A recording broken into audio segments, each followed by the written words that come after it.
Say nobody hit it right like me. She confess. Bend down, get on your knees, girl, never digress. Ooh, she really wanna flex with me. She wanna break bread with me. Bad man looking good in the air. Bad man drip to the car. Sports cars parked on the right spot. Bad man speak and you know. Bad man looking good in the air. Bad man drip to the car. Sports cars parked on the right spot. Bad man speak and you. Clarity won't be me. Screw all them niggas, them I won't be me. Ice on me, looking fresh and clean. Definitely put me eye patch on me. Take my vanilla cold stone in my villa. Me one drop your Risa Sativa on cold. Say she never seen a guy like me. Yeah, she confess. Say nobody hit it right like me. She confess. Bend down, get on your knees, girl, never digress. Ooh, she really wanna flex with me. She wanna break bread with me. Bad man looking good in the air. Bad man drip to the car. Sports cars parked on the right spot. Bad man slick and you know. Bad man looking good in the air. Bad man drip to the car. Sports cars parked on the right spot. Bad man slick and you. Oh, I'm so city. Yeah, I know watch nobody, yeah. Pull up another Rari, yeah. Bare feelings that I carry. Pull up another Audi, yeah. I know watch nobody, yeah. Pull up another car, yeah. I know watch nobody but you. Pull up another ladder. Put me off the Benz and the Prada. And a couple brand new order. All of them fully don't matter. 0 to 102. Yeah, so I'ma flex on you. All in on my section view, I set on you. Then me get a text come true, so I'ma show you what my legs can do. Pull up another party, yeah. I know what nobody, yeah. Pull up another Rari, yeah. Bare feelings that I carry. Pull up another Audi, yeah. I know what nobody, yeah. Pull up another car, yeah. I know what nobody but you. I don't play, you will never ever find another like me, yeah. You should know you made my day, and I lost my horse when you came my way. But it changed my mood. Oh, you're so rude, yeah. Then I try push up intrude, but you're well subtle and smooth, yeah. Pull up another party, yeah. I know what nobody, yeah. Pull up another Rari, yeah. Bare feelings that I carry. Pull up another Audi, yeah. I know what nobody, yeah. Pull up another car, yeah. I know it's nobody but you. She wants a gangster in a bed tonight. She wants me, I know. And man, a full ground me a day tonight. She a calling my phone. Oh, she say when it's so unruly. Tell me the main reason you want woo me. The man with a ED. Curious girl, she got questions for Siri. We got that booty and wine for me. So crazy, you driving me. Girl, you put it on me nicely. She riding it, I'm sliding it. Spread out two legs slightly. Oh, mama spread them so widely. Caribbean girl won't die for me. She have to die for me, yeah. Bounce your body out, we bounce you out. Girl, you go down, not to south. Sure you agree, I know fish out, yeah. Bounce your body out, we bounce you out. I'm on no scream, no push out, yeah. No loud them, no loud them. Cook that thing. Ninja boy, me not fear nothing. Me, I'm like money and they smell like meat. Me not come for you every day flaunting. Yoruba the money, they knock anything. Burning the midnight with a Riesler. And cock me rifle just to ease a Gina. Better quickly stop the teaser. Give what belongs to Caesar, to Caesar. We got that booty and wine for me. So crazy, you driving me. Girl, you put it on me nicely. She riding it, I'm sliding it. Spread it out to my Maserati, hop in my Maserati. Girl, I wanna see you go down. Yeah, say me I love the way you bend body. Hop in my Maserati, baby, hop in my Maserati. And I just wanna see you ride. Somebody needs somebody. My body needs your body. I'm gonna check up all of you. Somebody needs somebody. My body needs your body.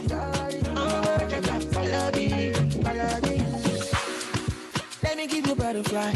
Say now you did mesmerize me. I'm out to show to civilize. Anywhere you go, I go. follow, follow. When I up the music, make it follow. And I go give you steady on the slow.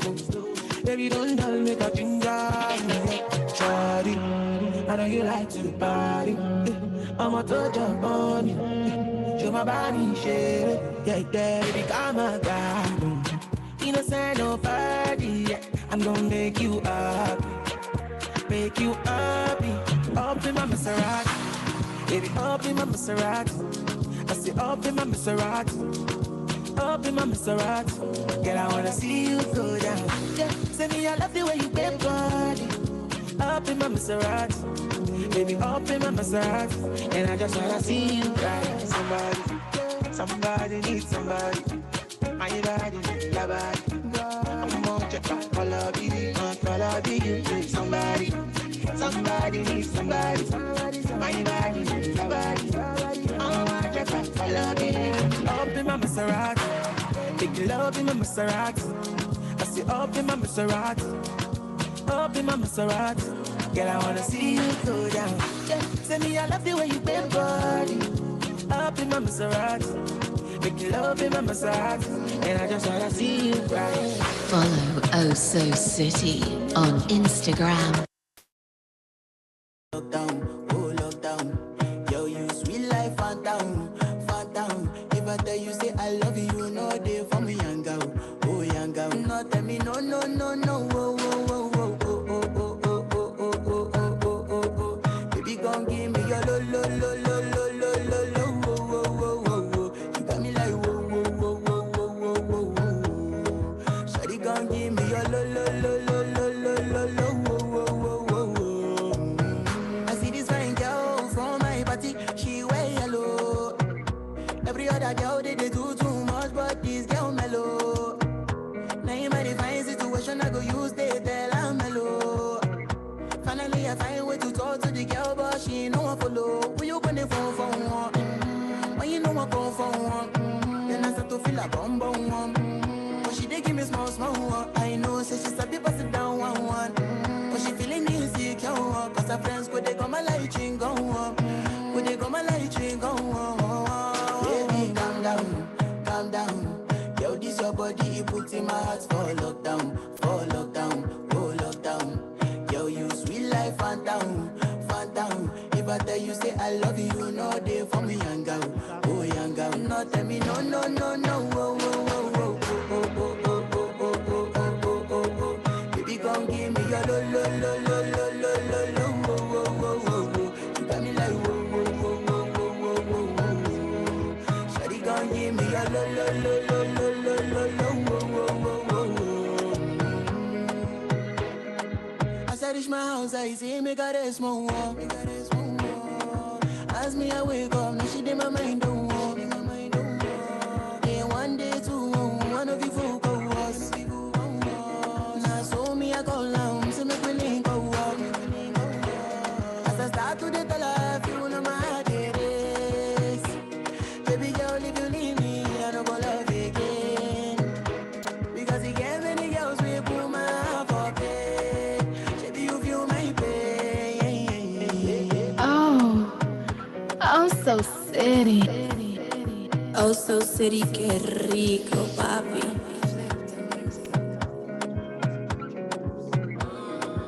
Building measures under the convention. Second, to give you at least a basic understanding, what are key steps in the preparation of confidence building measures. We also would like to share some insight on what are potential challenges that state parties face, but also to share some good practices. And last but not least, again coming back to the project, what support is available under this project. Now, when talking about confidence building measures under the convention, it's important to understand the background when they were adopted. This was back in the 1980s, in the midst of the Cold War, and really deemed as a measure to enhance transparency and build trust among states parties. as you know very well, the convention doesn't have a verification regime. So it's even more difficult to get a better understanding on other states' activities. Back in 1986, states agree to establish these confidence building measures, and they have evolved over the course of the years. Now allow me to point out that these are not declarations, and these are all also not seen to be as a substitute for verification. They are also not meant to assess compliance. As I said at the beginning, the crucial and main objective is really to build and enhance trust and share information. It is also an important political commitment and obligation. And I've extracted here from the annual General Assembly resolution on the Biological Weapons Convention. And it says it calls upon all states parties to participate in the exchange of information and on confidence building measures called for in the relevant decisions of the review conference. Now, to make this topic from more abstract into more concrete elements, you see here on this slide the 6 specific measures that states are requested to report on. It's on sharing information about research centers and laboratories. And here we talk about high containment facilities in particular. Second, also on information about national biodefense and research and development programs. These confidence building measures also aim at addressing and sharing information on any unusual disease outbreaks. Furthermore, information is shared on publications, so to have a better understanding on the research that is going on in the country. Another important pillar, and again making reference to Fanny's talk in the morning, information is to be shared on legislation in place. What are the regulations? What are legislations? What are other procedures in place that have been adopted at the national level? Importantly, it's also to share information on past or current offensive and of course nowadays defensive bioresearch and development programs. And last but not least, also to share information on human vaccine production facilities. Just again from the context, what are the specific capacities in a country? Now, some basic facts again to give you a better understanding. The report always covers the activities of the previous year. There's a reporting deadline by 15th of April. Nevertheless, of course, the implementation support unit accepts also submissions that are sent later. And as a matter of fact, quite a number of states parties do not manage within this timeline, but they do send in the course of the year.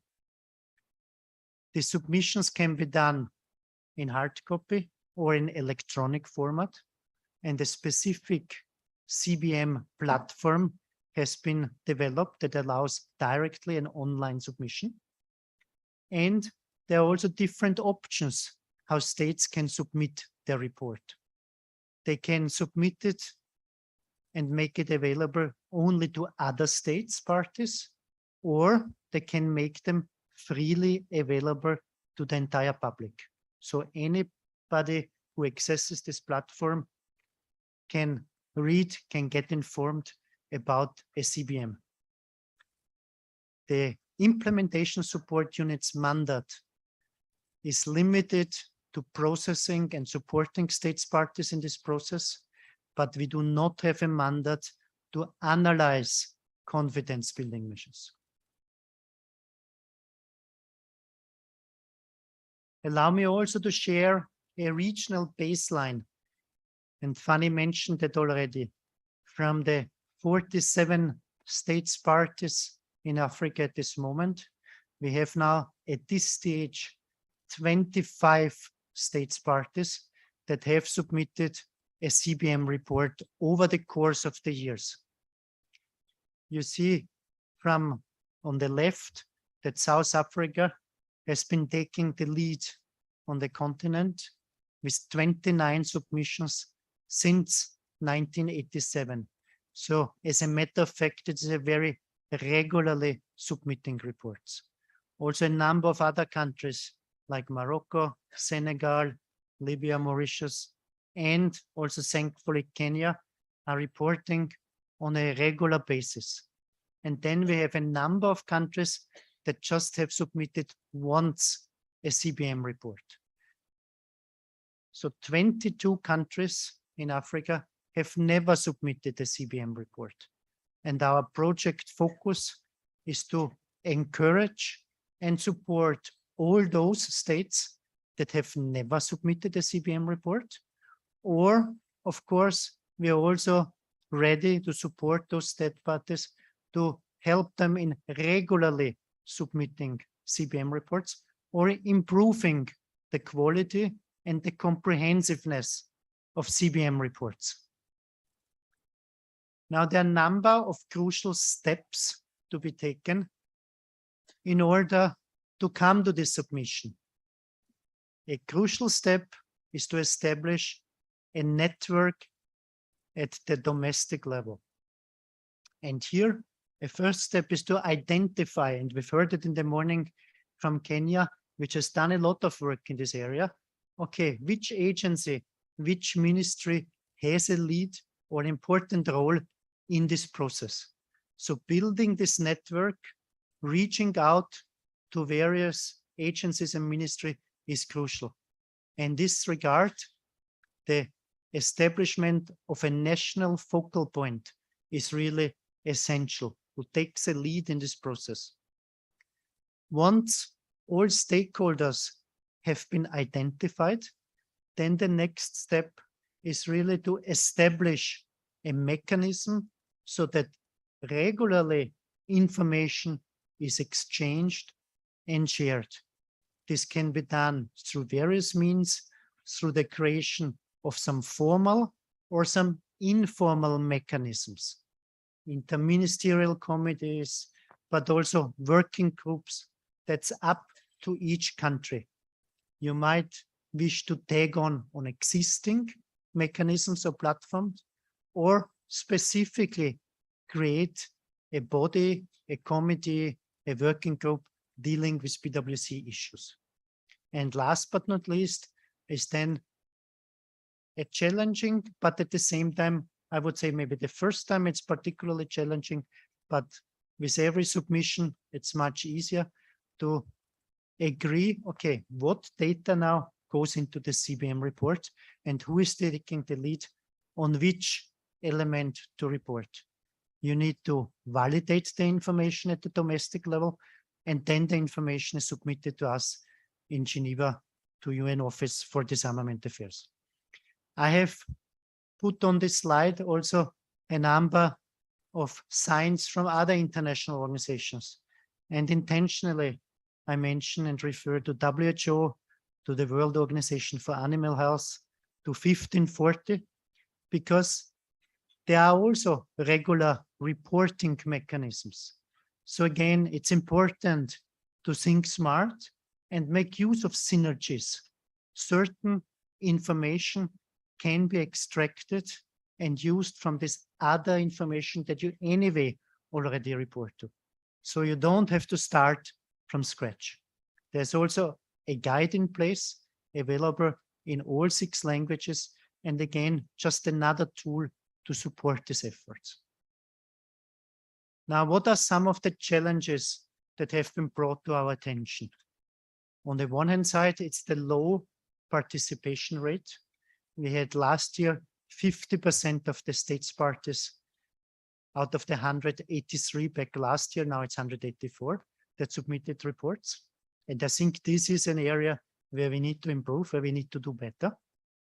Some states do face challenges for the submission itself. They face challenges in reaching out and getting information, getting feedback from other ministries, from other agencies. That's why this national mechanism is so crucial. Another point that I'd like to highlight is that the CBMs are not translated into all 6 official UN languages. They are submitted in the language that the country is sharing with the ISU. Through technology, it has become, of course, much easier now to make informal translations, I think, by each country. And as I highlighted, there's no analysis of individual CBM reports being carried out. What are some of the positive areas, I think, which also need to be acknowledged? First of all, and also again, allow me to refer to Kenya, they have done enormous efforts to bring all agencies on board so that there's a clear understanding which agency has to report what. And also, it's important to address any concerns that individual entities might have. And we'll also hear in the presentation by Kenya later during this workshop how they actually have done that, what steps they have taken. Important to have submissions is to have buy-in from top management of the various agencies. That is crucial. As I pointed already out, one should make best use of synergies of other reporting mechanisms, not to duplicate efforts. And last but not least, also a positive aspect is that there is support available through this project, or also a number of states parties have volunteered to support other states parties in this CBM preparation process. So please do not hesitate to reach out if there are any questions. Now, what is the specific project support available? Again, it's good to know that various areas of the process can be supported. This is starting off with a baseline assessment for those countries that have never done a CBM report. As Fanny pointed out, we can support you in the research of open sources and say, okay, what areas of legislation, what research facilities, what publications have been done, and help you in pulling that together. Then also to identify what is the best approach for the CBM preparation. Do we start small and just focus on specific CBM measures, or tackle all of them immediately? We can offer support in preparing the CBM document, but also in reviewing a draft report. And we stand also ready to submit and facilitate the submission of a CBM report.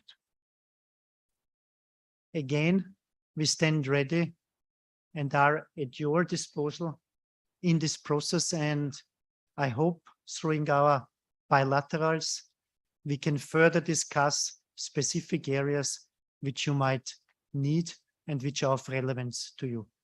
I would then suggest that we proceed with the second presentation by my colleague Fanny, and then together we can take any questions, because some of them might actually tackle both areas. Thank you very much in the meantime.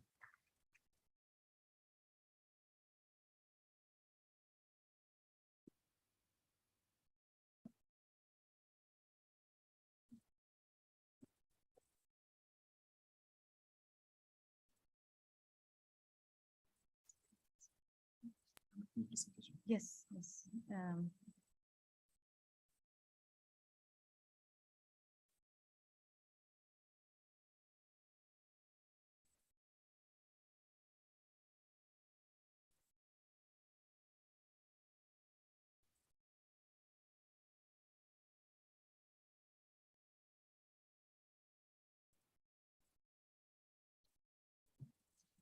Thank you very much, Alex, and thank you again for your attention. I hope you had a nice lunch. And now we are proceeding with the last of the BWC focused presentations on institutional arrangements for the implementation of the convention. What are the key messages that we would like you to take away from this presentation? First of all, is to give you an overview of the roles and responsibilities that are linked to the implementation of the Biological Weapons Convention. Second, what institutional arrangements are needed to effectively implement the BWC based on the experience and best practices from other states parties. And finally, what support is available under the project for establishing the institutional arrangements or for improving any institutional arrangements that may be in place. First of all, an overview of roles and responsibilities that are linked to the BWC. There is a set of tasks that are normally carried out by the institutions that are in charge with BWC implementation. Some of them are general, maybe considered general tasks. Others may be related to the establishment of the control regime for international transfers, for strategic threat controls. Others may be related to the prosecution and enforcement of infringements and violations of the activities under the convention. So to go one by one, first of all, we have that an important role is to supervise and monitor the effectiveness of implementing measures.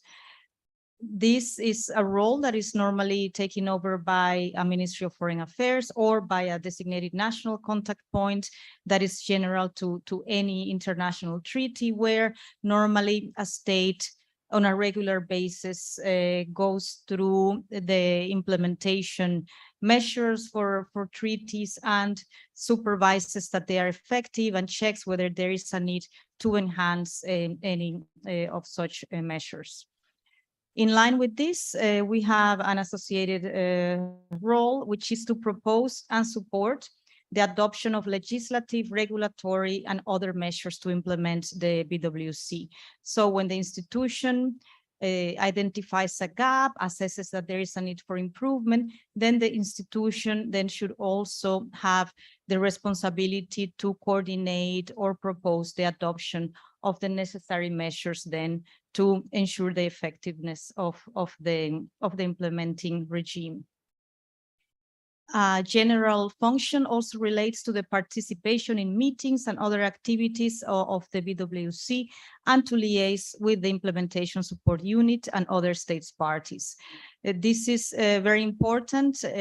Sometimes when there is not a designated contact point, invitations for meetings of the BWC are sent, but it is not clear at the national level to which institution these invitations should be sent, and there may be then a lack of participation of that state party in important meetings of the BWC. As Alex mentioned before, confidence building measures, it is important to have an agency, an institution, or a mechanisms that, or a coordinating mechanism that is in charge of collecting the necessary information for preparing the annual reports and also to coordinate the submission of these CBM reports, whether through the national contact point, through the Ministry of Foreign Affairs, through the permanent mission in Geneva, of course, depending on the arrangements that are in place in the respective country. Another important activity that has increased, of course, in the last years has increased in importance is to conduct, promote, facilitate awareness raising, education, outreach, training, and international cooperation on biosafety, biosecurity, and BWC related matters. If there is no information at the national level on the BWC on the importance of these aspects, then it is difficult to collect the information. For instance, in the context of the preparation process for CBMs, awareness raising is very important because institutions may not even be aware that they have information to share in the context of the BWC. They may be conducting activities that are relevant, but they may not know that it's important to inform so that this may be shared with other states parties in the context of the CBM reporting process.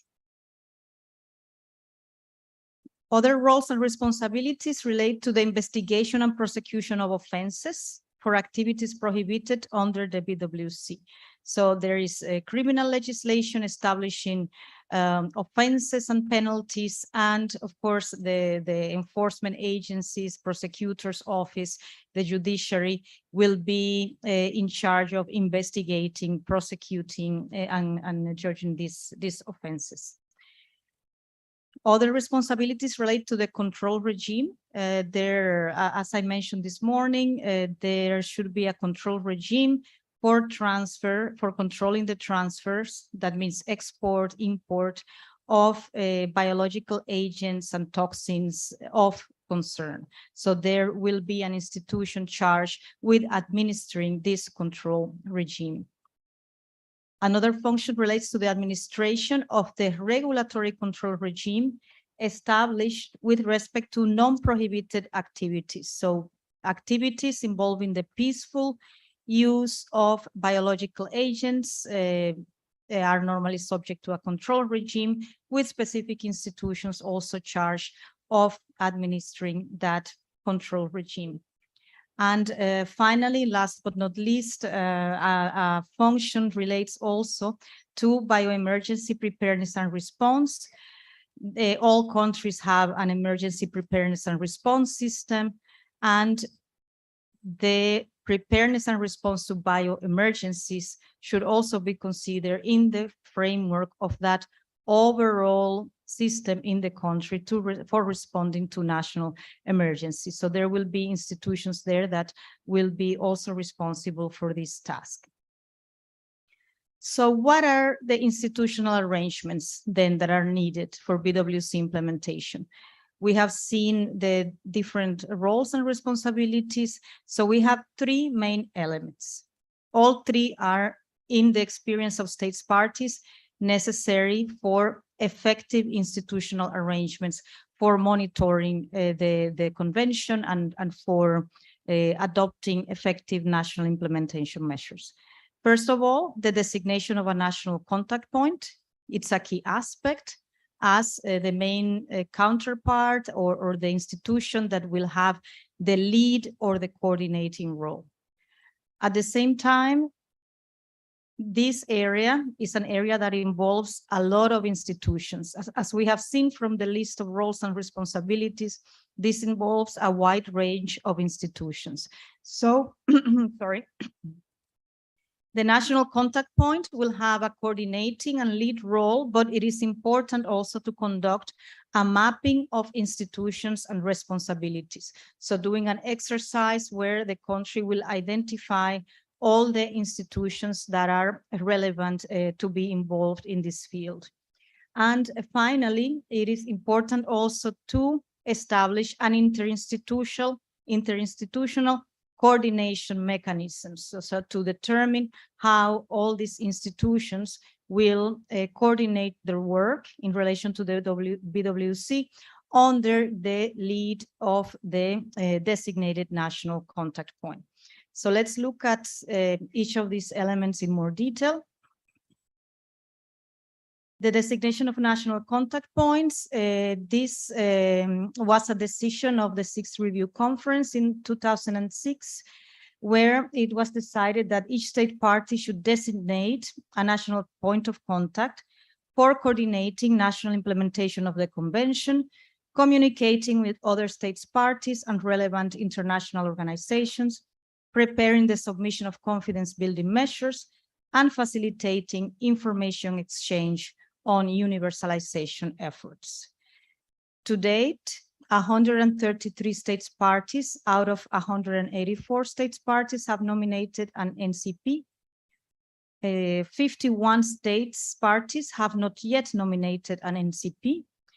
And of those 51 states, 18 are African states. As mentioned this morning, we are seeking, in this case, to reduce considerably this number. And I hope that during the bilateral discussions that will start this afternoon, we will have the opportunity to discuss also this in more detail with those countries represented here that have not yet designated a national contact point.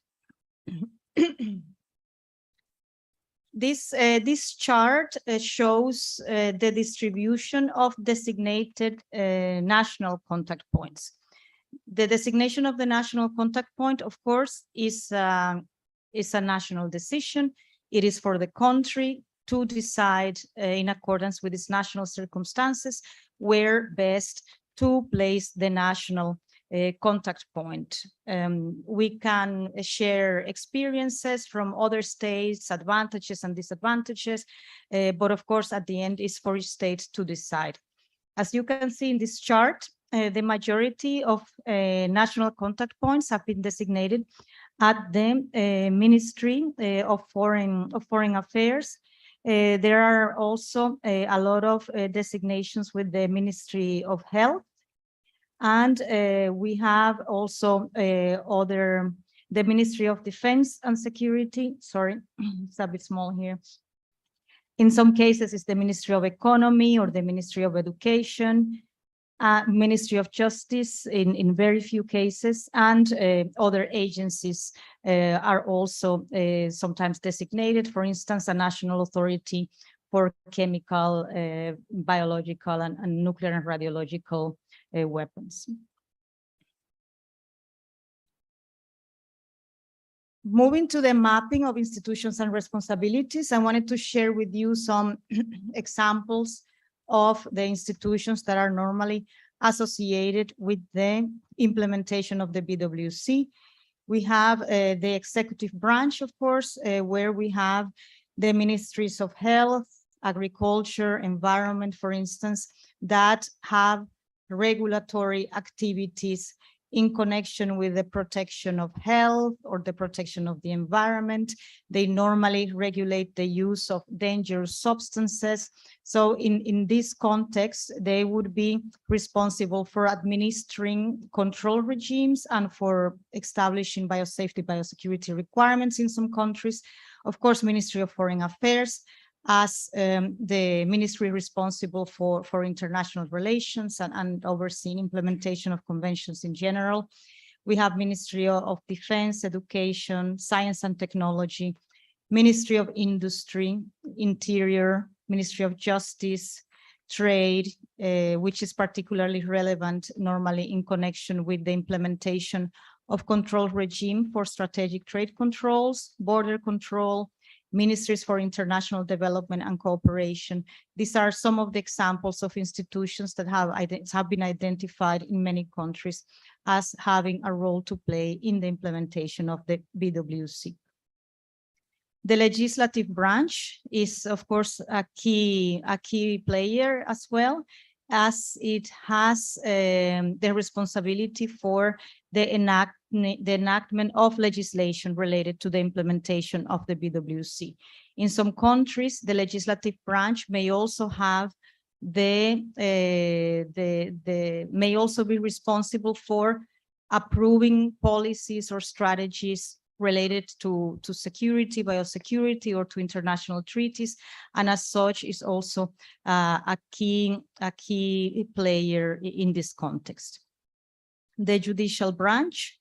Judicial branch is normally involved in handling penal criminal cases involving violations of prohibited activities and non-compliance with regulatory requirements. So it is also important to inform the judiciary of the BWC in case they may need to prosecute or handle penal cases related to this subject matter.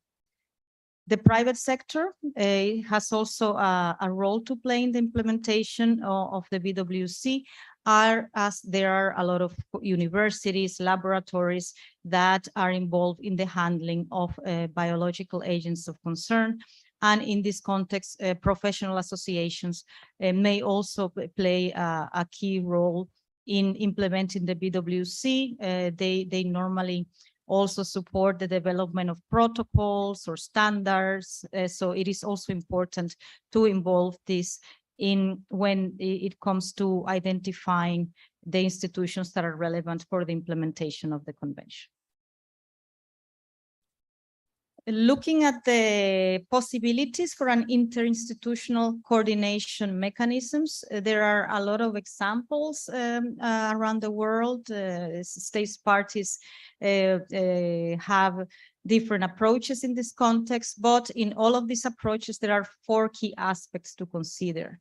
First of all, how to establish this coordination mechanism, what will be the structure of the mechanism, what will be the functions, and how will it work?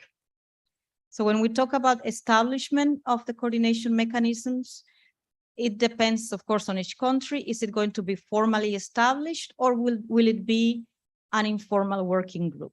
We have cases where a country establishes this coordination mechanism in the law, sometimes by decree, sometimes it's a ministerial decision, or sometimes it's just an interinstitutional arrangement among ministries where they decide to establish such a working group. In connection with the structure, it is important to decide whether which institutions will participate in all the meetings, because depending on the topic, there will be institutions that will participate only on a case-by-case basis. And it is also important to look at the working level and at the decision-making level. So working groups or task forces for specific subjects, and then the committee, how they will decide. And this is also important to consider. The functions of this coordinating group or mechanism will, of course, depend on the national legislation and circumstances in each country. Of course, it can have, in general, the functions related to the BWC, or it may have only specific functions, like it's created to coordinate the preparation of CBMs. It can have specific tasks of developing draft legislation. And in some cases, such coordinating groups are tasked with specific activities related to the BWC, for instance, conducting a national biothreat or biorisk assessment that, of course, requires the involvement of a lot of institutions at the national level. And how would the group work? Of course, there is a need for a lead ministry, because a ministry or an institution needs to take the coordinating and the convening role. Experience in some countries shows that it is important to have a lead ministry or a lead institution that has convening power, so that the other institutions or other relevant ministries may be called to meetings and will respond, of course, to the invitation of the lead ministry. It is important to engage in a periodic information exchange. So one good practice is, for instance, to have designated contact points in each institutions that will be contacted on a regular basis for an exchange of information. And also part of the functioning relates to the meetings. Will it be working meeting, task force? Will it be plenary meetings with more high-level officials? So normally these are the aspects that are included when creating such a coordinating mechanisms. And it can really be also a mutual understanding among ministries. I have seen all different approaches in countries, and it can be really a formal document, or it can be just really an understanding and some key points or terms of reference of how the group is going to work. So what is the support that may be provided under the project on this topic? Well, first of all, awareness raising and training activities where we would inform on the roles and responsibilities connected to the implementation of the BWC. And here, of course, we will also encourage an exchange of best practices and lessons learned from other states parties. Because in this convention, unlike in other conventions like the Chemical Weapons Convention, where there is a provision on the designation of a national authority, it's not established in this manner in the convention. So the practice, the good practices and experience from states parties, it's the key source of information in this context. We also are available and will be pleased to provide tailored support in conducting a mapping of responsibilities. We have developed a tool, a document where a document that can assist the countries in mapping, in conducting this mapping of responsibilities at the national level and identifying institutional structures and coordination mechanisms. So from a practical perspective, the way we have seen that it works best in practice is, for instance, to conduct an initial stakeholder workshop where we would support the state in conducting this workshop, in convening the relevant institution, in doing this mapping exercise on an interactive basis with all the participants, and also conducting tabletop exercises of how the exercise of these functions would take place in practice. So this is part of the support that we can provide under the project. When we enter into the bilateral discussion starting this afternoon, of course, we will look at all these three areas: legislation, CBMs, institutional arrangements, comprehensively, because they are very interrelated. And in our experience, in the majority of the countries, once there is clarity about the institutional arrangements, progress is very fast in moving forward with the legislation, moving forward with the CBMs. So we see that the support in this area would really be key for the success of the project and really for achieving results in each state in connection with enhancing the implementation, the effective implementation of the convention at the national level. With this, we conclude the presentations on CBMs and institutional arrangements, and we'll be pleased to take any questions that you may have in connection with these two topics.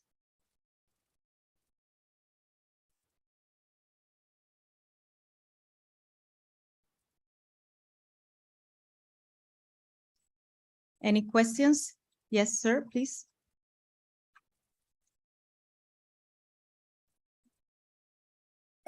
Thank you very much for the well-taken presentations by the two. My name is Nicholas Mwikwabe. I'm from Kenya, the Kenya Medical Research Institute. I have two questions seeking clarity. Number one, in the confidence building measures, the critical areas, one of the area is the line of vaccine development and initiatives in vaccine development, but there was a biasness towards human health. And we know with the current guidelines, including joint external evaluation by WHO, there's a more concern on zoonotic agents. So what about an initiative towards maybe animal health vaccine development? Is it a critical consideration or is still biased towards human health? Then you have talked about the kind of support that are available in the confidence building measures. Early in the morning in this plenary, there was more emphasis that probably the new generation coming up of scientists are better positioned if they're empowered in good time, so that when they reach the point of decision making and policy, they are well informed.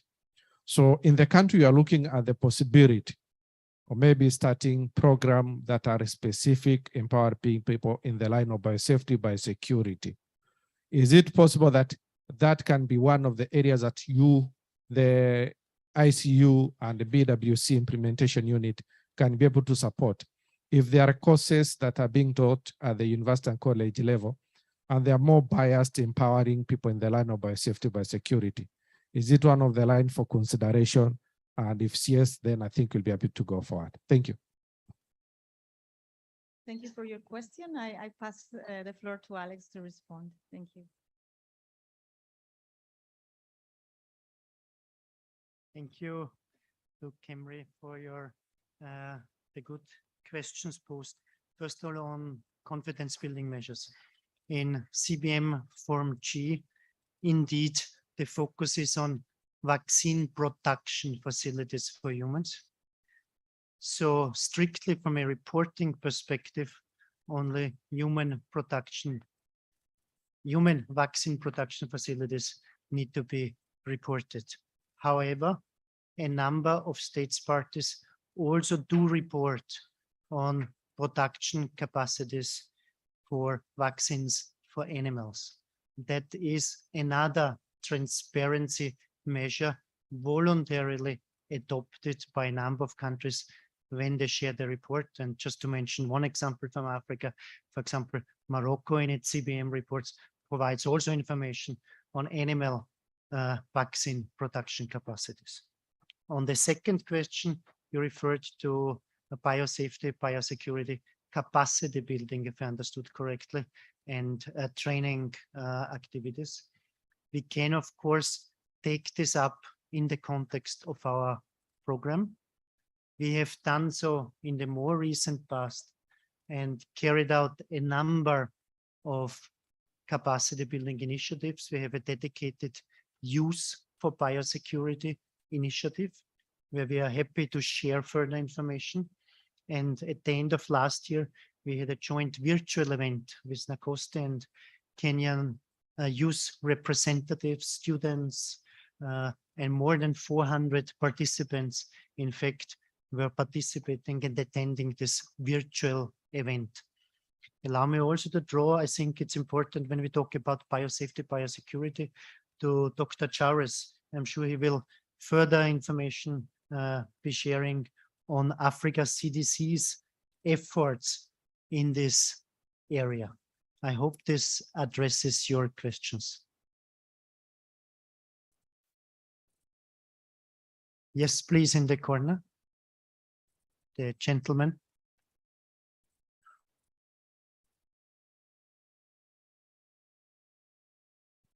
Thank you so much. Let me introduce myself. I'm Vainadu Ingana, Director of Research. I'm also the focal point person of STI on CSTD in Geneva. Two questions. I'm looking at the global bio tree. A tree, just the way you look at a tree in the forest. At the base of the tree, we have the word bio, answerable to the second level, which is bioscience. At the level of bioscience, then you have two branches. I'll say the first branch to the right ends up into biosecurity and biosafety. And I'm still talking about that branch to the right. Above that branch, somebody is accountable to biological weapons, and that's where we are. But let us go down to the second level, which is biosciences. Heading to the left, then we got bioeconomy and answerable to nothing. Why is it that we are not pursuing the answer of the left? Why the right? It's a very deep question. Question number two. The world has moved to what we call capacity building of T-shaped, the word T-shaped professionals. Most people in the world now, professionally, are I-shaped. Like me, I'm a geologist. Therefore, you'll find that I have a lot of capacity in the geo issues. But then if I trained also maybe as in ICT or engineering, then I'll become a T-shaped professional. In that context, therefore, what will be your advice concerning somebody who is a professional that can equitably handle the issue of biological weapons if he is T-shaped with an eye and a horizontal layer? Thank you. Thank you. Allow me to start with the first question. If I understood you correctly, you referred to one part of the tree on biosafety, biosecurity, and then to the other elements of bioeconomy and also on biosciences. Being a arms control and disarmament treaty, there is, of course, a national and natural focus on the security aspect. We've heard at the same time that the biosafety aspect is of crucial importance, and we are very pleased also to have here a number of representatives that are at this nexus between health security and security. Now, as regards biosciences and bioeconomy, of course, these issues are closely interlinked also with the Biological Weapons Convention and cannot be seen in isolation. When we talk about biosciences, it is also enshrined in the Biological Weapons Convention to monitor developments in science and technology. And it is one of the ambitions to put in place a dedicated science and technology monitoring mechanism. This is de facto already and has been established for some other regimes, but not yet done in the BWC on a regular basis. So we hope that this upcoming review conference can give us some guidance and some way forward on this important aspect. And very important also when we talk about bioeconomy, this is very often done in private industry. So a key aspect is also to bring on board all these private entities, these stakeholders, and also join in the discussions states parties to bring in their expertise, their knowledge, because as Fanny pointed out, this needs to be done all in a coordinated, in a holistic manner at the national level, but also, of course, at the international level. I hope this addresses your question. I wasn't sure whether I fully understood the second question that you had.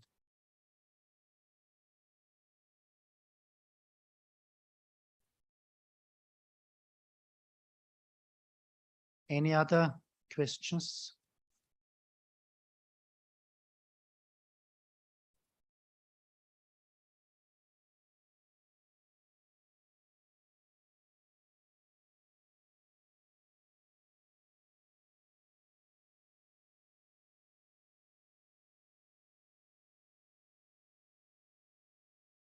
If there are no further questions, then again, we want to make this session interactive and also, I think, in the charming manner, as Fanny always does, I think to check, okay, what are some of the key learning points that you have been taken away from these two sessions before moving on? And we have two presenters from 1540 and from the Africa CDC already eagerly waiting, I think, also to deliver their presentations, and we look very much forward to that. So with that, allow me to pass on the floor to Fanny and do a kind of brief interactive quiz again, just to check what we have all remembered from these sessions. Thank you very much.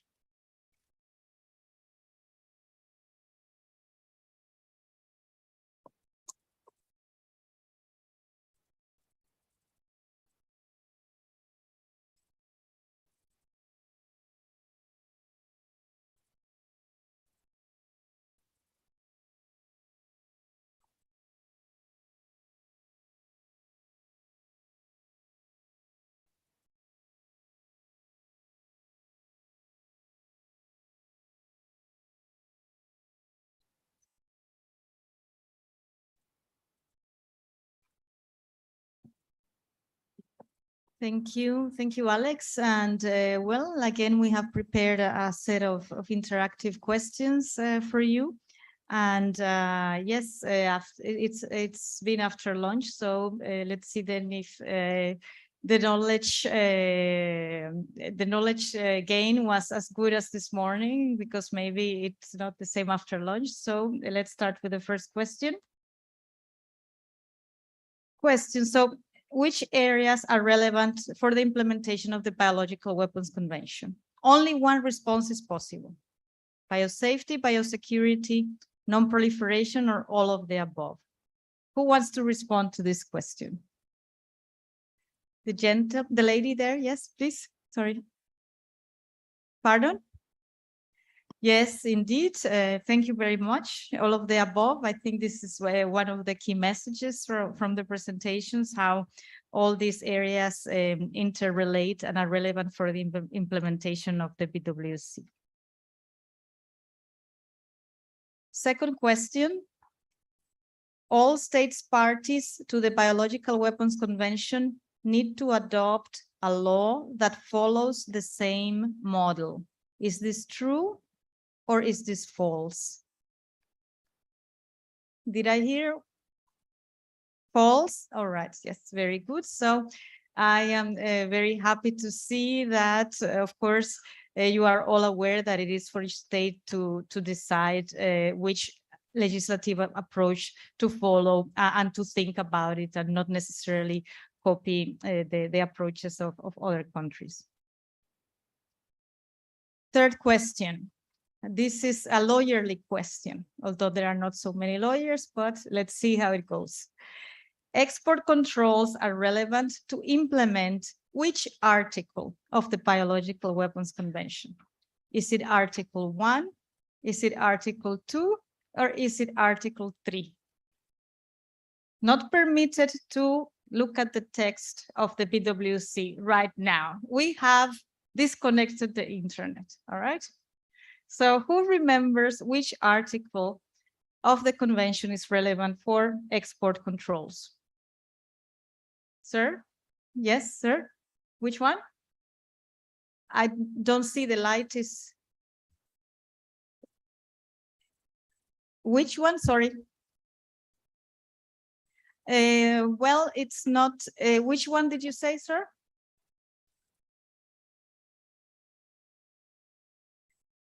We have here, yes?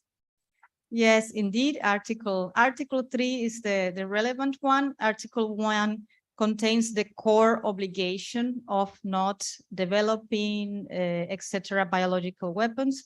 Article 2 relates to the destruction of biological weapons or their diversion to peaceful purposes.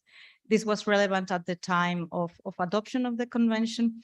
And Article 3 refers indeed to the obligation by states parties to refrain from transferring biological weapons and other related agents. Question 4. The following information does not need to be submitted by states parties as part of confidence building measures. So which of these four are not, of these four topics are not included in the CBM reports? Legislation related to the convention, human vaccination facilities, national biothreat assessment, or BWC relevant research? Who wants to respond to this question? Sir, South Sudan?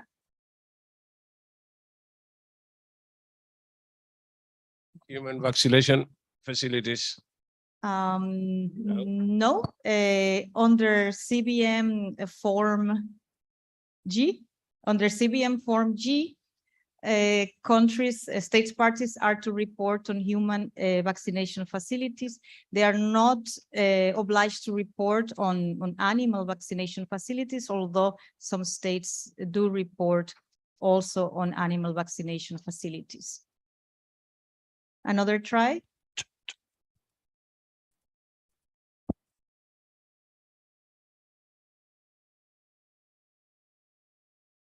So there are only three left. It's one of these three.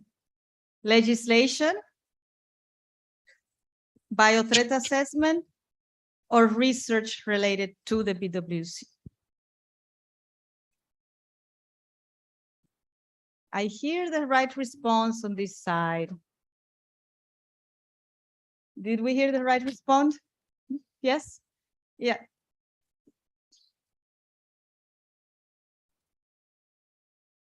Yes, yes, thank you very much for that. There is no need to report on the conduct of a national biothreat assessment in the context of confidence building measures, but we do have forms related to reporting on legislation and on research or publications that are relevant for the BWC. Question 5. Confidence building measures are to be submitted on an annual basis, preferably by 15 May. Is this true or false? Who says it's false? And why is it false? Why? You're not getting away so easy. Why is it false? Who can tell me why is it false?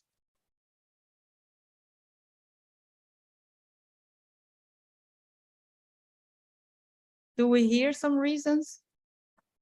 Yes, here on this side, Lourdes. Indeed. This is a tricky question. The ones when I was studying law, yeah, these naughty professors were giving this type of questions. In principle, it's correct, but of course it's false because of the date. They are to be submitted preferably by 15 April, not by 15 May. So that's why the statement, although partly true, in general is false. So question 6, for those who are good in mathematics, which does not include me, how many states parties have nominated a national contact point?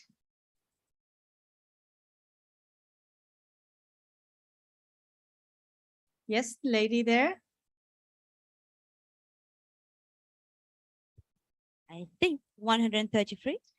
Yes, very good. 133 out of 184 states parties have nominated a national contact point. So there's still some work to do for the ISU in this regard. So now, last question. A state party that has designated a national contact point does not need arrangements for interinstitutional coordination. Is this true or false? Can I hear you all together? Exactly, yes, because this is a key message. So we want to see, of course, effective interinstitutional coordination also when there is an NCP designated, because this is key for effective implementation of the convention. Well, thank you for participating in the exercise. I see that the attention has not gone down, so thank you very much for that. And now we will continue with session 2 of the workshop. We just concluded session 1, which was focused on the Biological Weapons Convention itself, its importance and elements. Now we're moving to session 2, which is focusing on the Biological Weapons Convention in the broader international context. During my presentation today, I mentioned some of the international legal instruments or arrangements that are relevant for the BWC. So this session 2 will focus on going into more detail on these interrelations and complementarities. So the first presentation for this session will be delivered by Ms. Ines Mohammed. Ms. Mohammed joined, Ms. Mohammed serves as the regional coordinator for Africa on UN Security Council Resolution 1540. So her presentation will focus on synergies and complementaries with this resolution. This regional coordinating office is part of the United Nations Office for Disarmament Affairs. Before she joined UNODA between 2010 and 2019, Ms. Mohammed held various roles at the African Union Commission, including as a policy officer on counterterrorism, senior policy officer for disarmament and non-proliferation, and she was also acting head of the Defense and Security Division. In 2019, she joined the United Nations Institute for Disarmament Research, UNIDIR, where she co-authored papers on the implementation of UN arms embargoes and preventing diversion in the arms trade. Prior to her work in the field of arms control, she's also worked for the World Health Organization and specifically for the Emergency Health Action Program in Sudan, Somalia, and the Eastern Mediterranean Regional Office.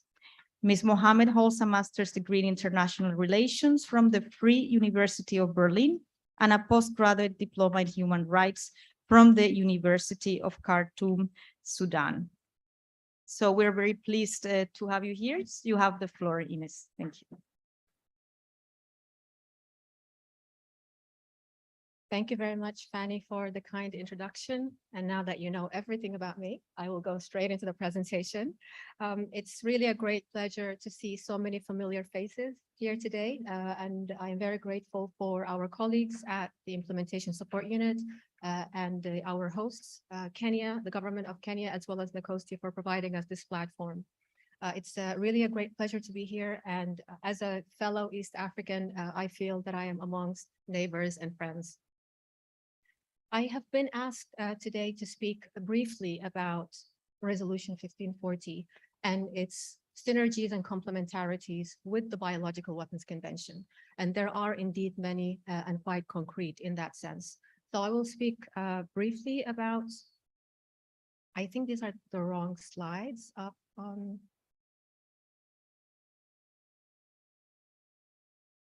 YNG. I don't think these are my slides, or they are slides from a previous meeting. So yes, I will speak about these complementarities, and I will provide a very brief overview about the status of implementation of 1540 in Africa and also in the East Africa region specifically. I will cover a bit about how we monitor implementation and how we interact and cooperate with the 1540 committee. I will be very brief, however, bearing in mind that we only have less than 25 minutes, I believe, for this session, and there's also several sessions that we're still looking forward to have. So I will keep it to the very basics about 1540. However, I am here today and tomorrow, and if you have any questions, please feel free to approach me, and I will be happy to respond to any queries you may have. And I will wait for a few minutes until my slides come up.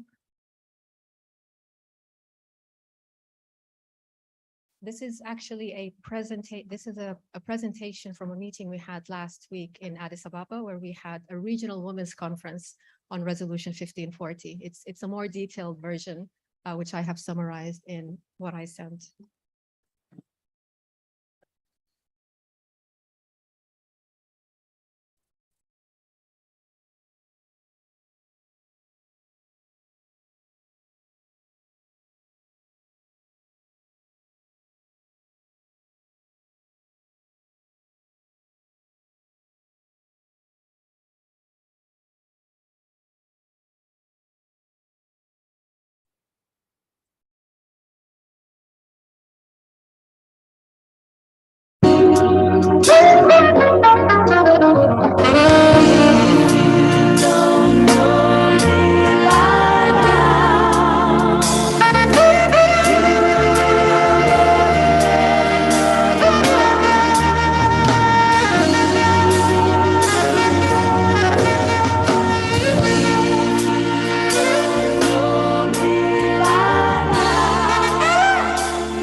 Resolution 1540. In fact, many of those of you here have been working on the implementation of the resolution at the national level.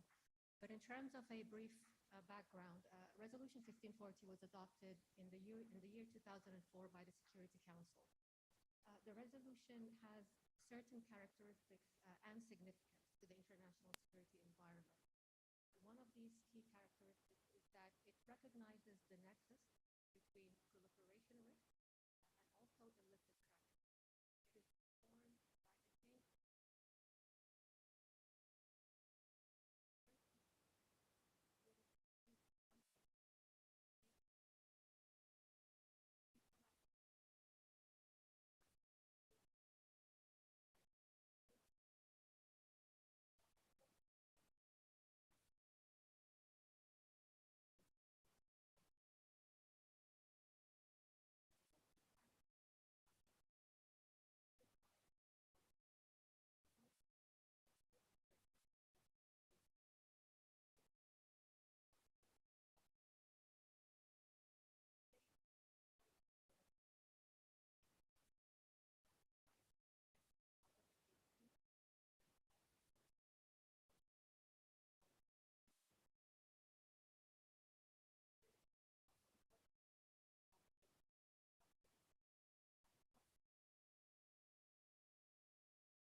So the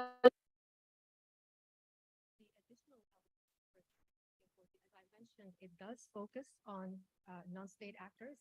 The Biological Weapons Convention, as I will show in a minute, also has elements about not assisting any actor whatsoever in proliferating or being involved in the biological weapons, but this is not the case for other instruments as well. And so 1540 does fill that important gap. Another element and gap that the resolution fills is the issue of means of delivery. Again, other instruments in place, other multilateral instruments in place do not speak explicitly or in detail about means of delivery. And so Resolution 1540 requires states to have in place measures to prevent not only the proliferation of the weapons of mass destruction in terms of agents and biological agents, but also the means of delivery for such weapons. It also goes into detail and introduces additional controls that do not exist in other multilateral instruments. For example, financing of proliferation activities. These are not explicitly mentioned or laid out in the other multilateral instruments. Other multilateral instruments also at times do not cover in detail the issue of the transfer of intangible technology. And I believe our colleague from Camry just a few minutes earlier mentioned the issue of research and technological developments. So 1540 also requires states to ensure that they have in place measures to control the intangible transfer of technologies, and that technological developments, research, and so on is not used for malicious purposes. And then finally, as I said, it does cover all the categories of weapons of mass destruction, and in that sense, providing a holistic approach to addressing the proliferation threat posed by non-state actors in respect to weapons of mass destruction. The obligations on states in Resolution 1540 are contained in 3 operative paragraphs. There are other supporting paragraphs. I will not go into detail on those, but operative paragraphs 1 to 3 is where the key requirements are. Operative paragraph 1 requires states to refrain from providing any form of support to non-state actors. And that is more of a political commitment that states make.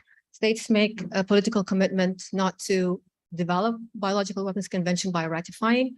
Similarly, in a 1540 context, states do express their commitment not to provide support to non-state actors, either through submitting reports to the 1540 committee or through putting in place implementing measures to that effect. The second operative paragraph, and that is very much linked to the discussion that we had this morning and this afternoon, is about legislating the prohibitions. The resolution goes into detail about what activities need to be prohibited. And as I said, that includes financing, but also providing services to proliferation activities. And so issues regarding transport of material, sensitive material, providing any sort of funding to entities and non-state actors involved in non-proliferation. These are the range of activities that states are required to prohibit in their domestic legislation. And then finally, operative paragraph 3, which focuses more on the enforcement of these legal measures. States have to implement them at 2 levels. Subparagraphs A and B, for example, focus on domestic controls. And this is where Fanny has referred to as not prohibited activities, but regulated activities, ensuring that material that is considered sensitive or controlled in the state is secured physically in its premises, that the transport of such material is also secured, and that there are sufficient regulatory and security measures in terms of use, production, transport, and so on. So this is in terms of the domestic enforcement measures that states have to have in place. The subparagraphs B and C and D of the resolution then speaks about border and export control and law enforcement measures. And this is where states are also required to put in place measures and regulations to ensure that material does not get exported out of their states without proper licensing, without proper oversight. And this is where the role of customs, for example, comes in. The importance of having a national control list where custom frontline officers know exactly what they need to be checking if it comes through their ports. The text might be a bit extensive on this slide, but I did want to put the provisions of the BWC and 1540 side by side so you can see the overlap between them. In terms of the scope and the focus, there is, as I said, a great deal of synergy, whereby Resolution 1540 speaks about not transferring or not assisting any non-state actor from engaging in proliferation activities. The BWC equally speaks about not transferring to any actor or any recipient whatsoever. So that has a broader kind of net about who states should not be providing support to. In terms of the enforcement measures, the BWC does speak generally about taking any necessary measures, but as we have seen through the review conferences, these have been expanded to a great extent. And also in Resolution 1540, that's where the operative paragraphs now go into the detail. And the first layer of that being having in place legislation to prohibit activities, and also having other regulations to ensure that there are sufficient enforcement in place to uphold these prohibitions. So where do we stand in the Africa region when it comes to 1540?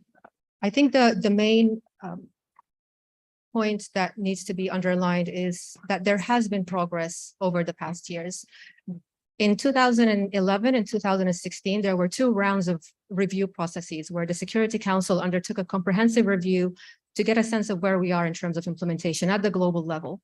And between 2016 and 2020, we have seen nearly a 20% increase in measures implemented by states in Africa. And this is a very encouraging trend. It shows that there is consistency in progress, and it still also shows that there is room for improvement. And we do hope to work with all of you in maintaining these positive trends. In terms of implementation at the sub-regional level, as you can see, based on the AU classification of states and regions in Africa, this is where we currently stand. We still are a bit behind, but then also I want you to take these figures with a grain of salt, because as I will explain now, in terms of how do we actually get this information is based on what is referred to as a 1540 matrix. It is a tool that is used by the 1540 Committee at the Security Council to record the different measures that states have in place. But again, because of the low reporting rates, we don't always have full information about what is happening at the national level. So there might actually be more measures that are not reflected in these matrices. But however, in terms of the information available publicly, either reported by the state or reported by a state not only to the 1540 Committee, but also to other international organizations as well. So basically the 1540 matrix is a consolidation of different sources of information, which might not always be complete. So in addition to the range of information available, we also cannot make a determination on the efficacy of these measures. And that is really not the objective of the 1540 matrix. It is mainly a tool for dialogue. It is meant to facilitate cooperation between the committee, the member state, but also other international organizations that are providing support in this area. So again, I just wanted to provide some of these caveats when it comes to the implementation overview that I am providing in the slides. In East Africa, and I wanted to break down these figures a bit further so you can see where we are in terms of implementing the provisions in the different categories of weapons. In terms of measures to prevent the proliferation of weapons of mass destruction to non-state actors, we can see that there is more progress in the chemical weapons category and in the nuclear weapons category. And this could be due to multiple reasons. The OPCW and the IAA are quite big organizations and have been providing support in the region for many years. And this is actually a very positive and encouraging thing. But we haven't seen that same level of progress when it comes to the biofield. And I think with everything we've been discussing this morning, this is a serious gap that also needs to be addressed. Within the measures implemented in East Africa on the Biological Weapons Convention category, I also wanted to provide you a bit of a breakdown. In terms of legislation, as you can see, we have quite a number of measures in terms of states having in place legislation that covers the prohibitions. This is in terms of operative paragraph 2, which speaks about states having to legislate the prohibitions. So we can see that many states actually do have in place legislation in the region to prohibit the activities outlined in the resolution. Not completely, but there is still a great deal captured already. And these legislations, and maybe this is also in reference to the discussions we had earlier today, the sources of these prohibitions or where these prohibitions are captured is in a range of national legislations. For example, penal codes is one of them.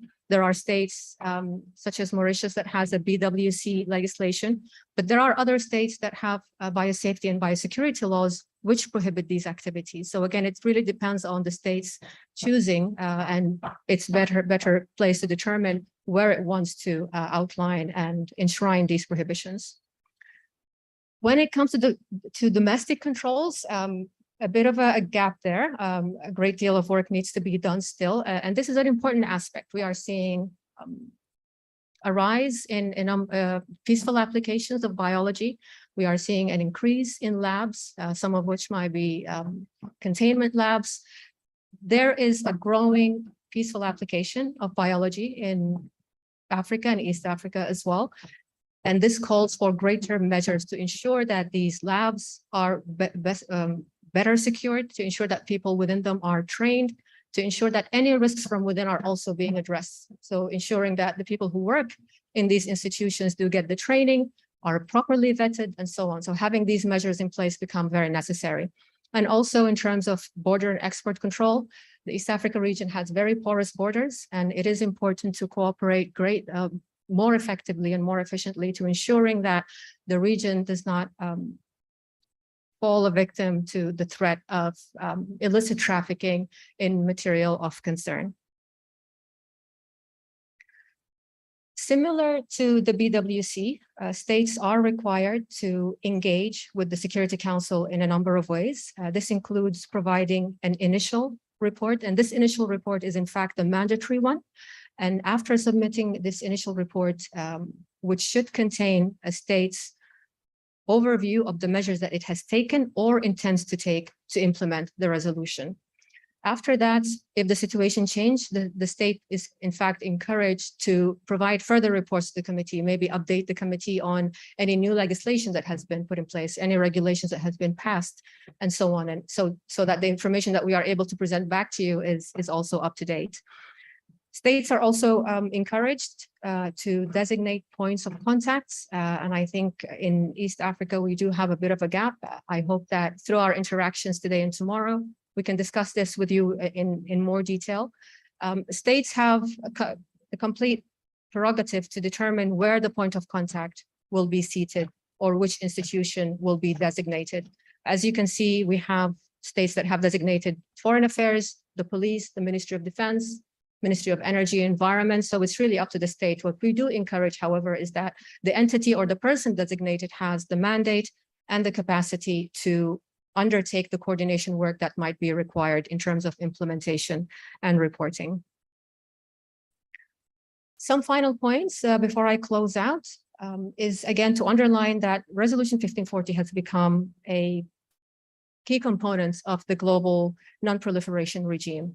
And this recognition has been also enshrined not only at the Security Council level, but also at the level of the African Union Peace and Security Council. There has been 2 meetings where the PSC has adopted communiques reiterating its support to Resolution 1540, acknowledging how it serves the broader African peace and security agenda. And this is also in addition to a resolution that was adopted by the AU Summit in 2013. So in terms of the overall objective that 1540 is aiming at, it is well aligned with the African peace and security agenda. And we do hope to help states in implementing these instruments in a manner that addresses their priorities and their concerns. In terms of the complementarities between 1540 and the BWC, and the fact that the resolution is not prescriptive allows states the space to determine what type of measures they need to put in place. So a state does not need to have 1540 separate legislation from any BWC related legislation, for example. We in fact encourage states to look at these instruments in a holistic way when they are passing legislation or regulation or undertaking any other national control measures. We understand that states in the region have limited resources, limited capacities to do this type of work. And so a holistic approach could also be an approach to be considered. Finally, I wanted to provide a quote here from the Security Council. In 2011, the Council acknowledged that implementing the resolution is a long-term task that requires continuous efforts. And I know when we do speak about these instruments and all of the obligations, it may sound daunting. However, we have seen progress being made. We are witnessing progress being made just this week. And we have seen progress since 2011 with a 20% increase in measures. So we do hope to continue working with you on solidifying and advancing this progress. And thanks so much again for the opportunity. I'll stop here and I'm happy to answer any questions now or later. Thanks very much.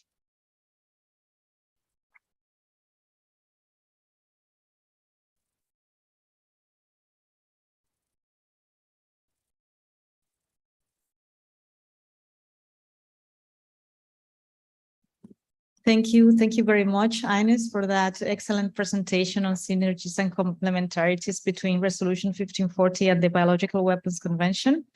We will now continue with the second presentations and take questions at the end. So I am very pleased to introduce Dr. Jaures Numeden Kengfach, who currently works as Biosafety and Biosecurity Technical Officer at Africa CDC.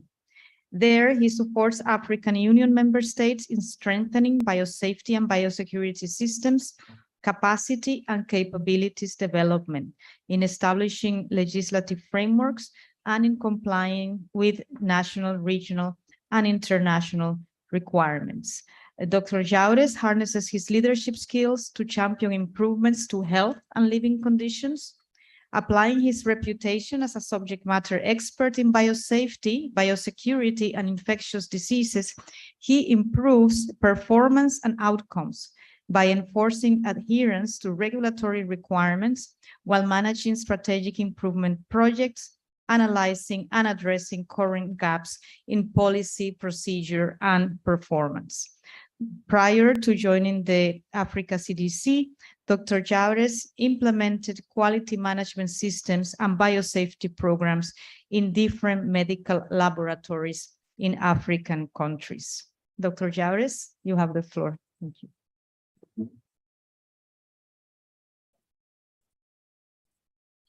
Thank you, Fanny, for the nice presentation of myself. And thank you to the BWC, ISU, for inviting me, or Africa CDC. Thank you, everyone, and good afternoon. So I'm presenting on behalf of Africa CDC and Dr. Tormo also, who was not able to join the meeting. So the presentation I'm going to give after Ines, it is on the Biosafety and Biosecurity Initiative and the BWC.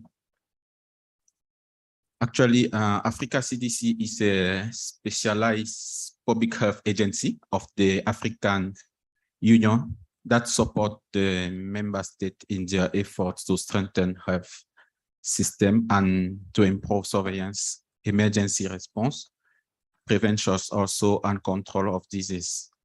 And Africa CDC was built in 2016 and was officially launched in 2017 before the launch of Biosafety and Biosecurity Initiative, which was made in 2019, and where I'm working with the senior Dr. Tormo. I was talking about, I imagine you know, many of them know him. I'm also happy to see a few of them that I know in this conference. Also, since last year, 2021, Biosafety and Biosecurity Initiative actually developed a 5-year strategic plan that we are working using it as a guide. And this year, Africa CDC obtained a full license to operate autonomously. So the Biosafety and Biosecurity Initiative, before it was launched, it was encouraged by some gaps which were observed on the Global Health Security Index for 2019 report. For example, it was noted that 66% of African Union member states do not have policies for biosafety. It was also noted that 81% of this country had no policy for biosecurity, and 99% of this country do not oversight dual use research of consent. And also another gaps or other gaps was observed by the joint external evaluation of WHO, which show that in average, the AU member states, they perform only 32% in biosafety. And this was one of the points where African countries really perform low. We'll also notice in this report that only 2 countries, including Kenya where we are today, and South Africa, only 2 perform up to 50% in biosecurity. So these are some of the points which encourage the launch of the initiative for biosafety and biosecurity, which was given to Africa CDC, which then worked with some of his partners, including BWC and United Nations Office for Disarmament Affairs, to implement this project with the aim to strengthen the biosafety and biosecurity system of African Union member states in order that they should actually comply with the international regulations, including the International Health Regulations, the Biological Weapon Convention, the United Nations Security Council Resolution 1514. It has just been presented by INAS, and the Global Health Security Agenda Action Package, mainly the Action Package number 3. And this project it is being implemented using this approach, which is based on 5 priority areas, including the first area, which is to develop the biosafety and biosecurity legal framework for Africa regions. We have a lot of discussion this morning about the legal framework for biosafety, or mainly for BWC.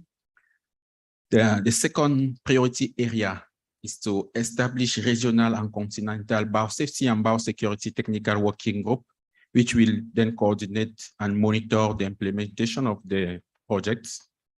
On the third priority area, the project is intended to establish regional training and certification program for biosafety and biosecurity experts. I think there was also some questions this morning about the certification of biosecurity experts. So we really think that, we really believe that this project will be able to address some of these issues. In the priority area 4, the project wants to establish a regulatory and certification framework for institutions handling high-risk pathogens at the level of African continents. Also, the final point is to strengthen national public health institutions and national reference laboratories in such a way that they can be able to prevent, detect, and respond to events and public health concerns. So there was also some question about the priority, about the fact that some countries may have different priorities.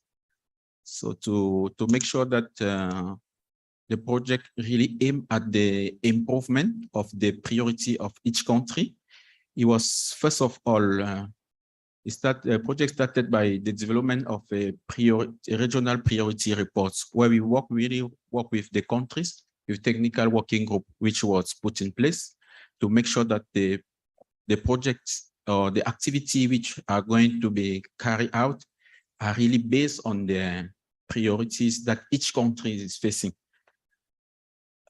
So the report for these priorities is available on the website of Africa CDC that you can download. I hope the presentation could be shared.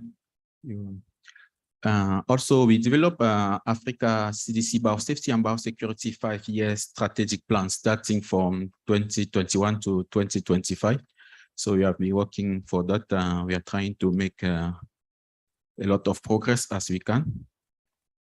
For the first point, which is to develop biosafety and biosecurity legal framework for Africa regions. Actually, we noticed that during the consultations that many countries do not really have, one of the points which was making that the biosafety and biosecurity system were very weak was the fact that the country lacks a legal framework for biosafety and biosecurity.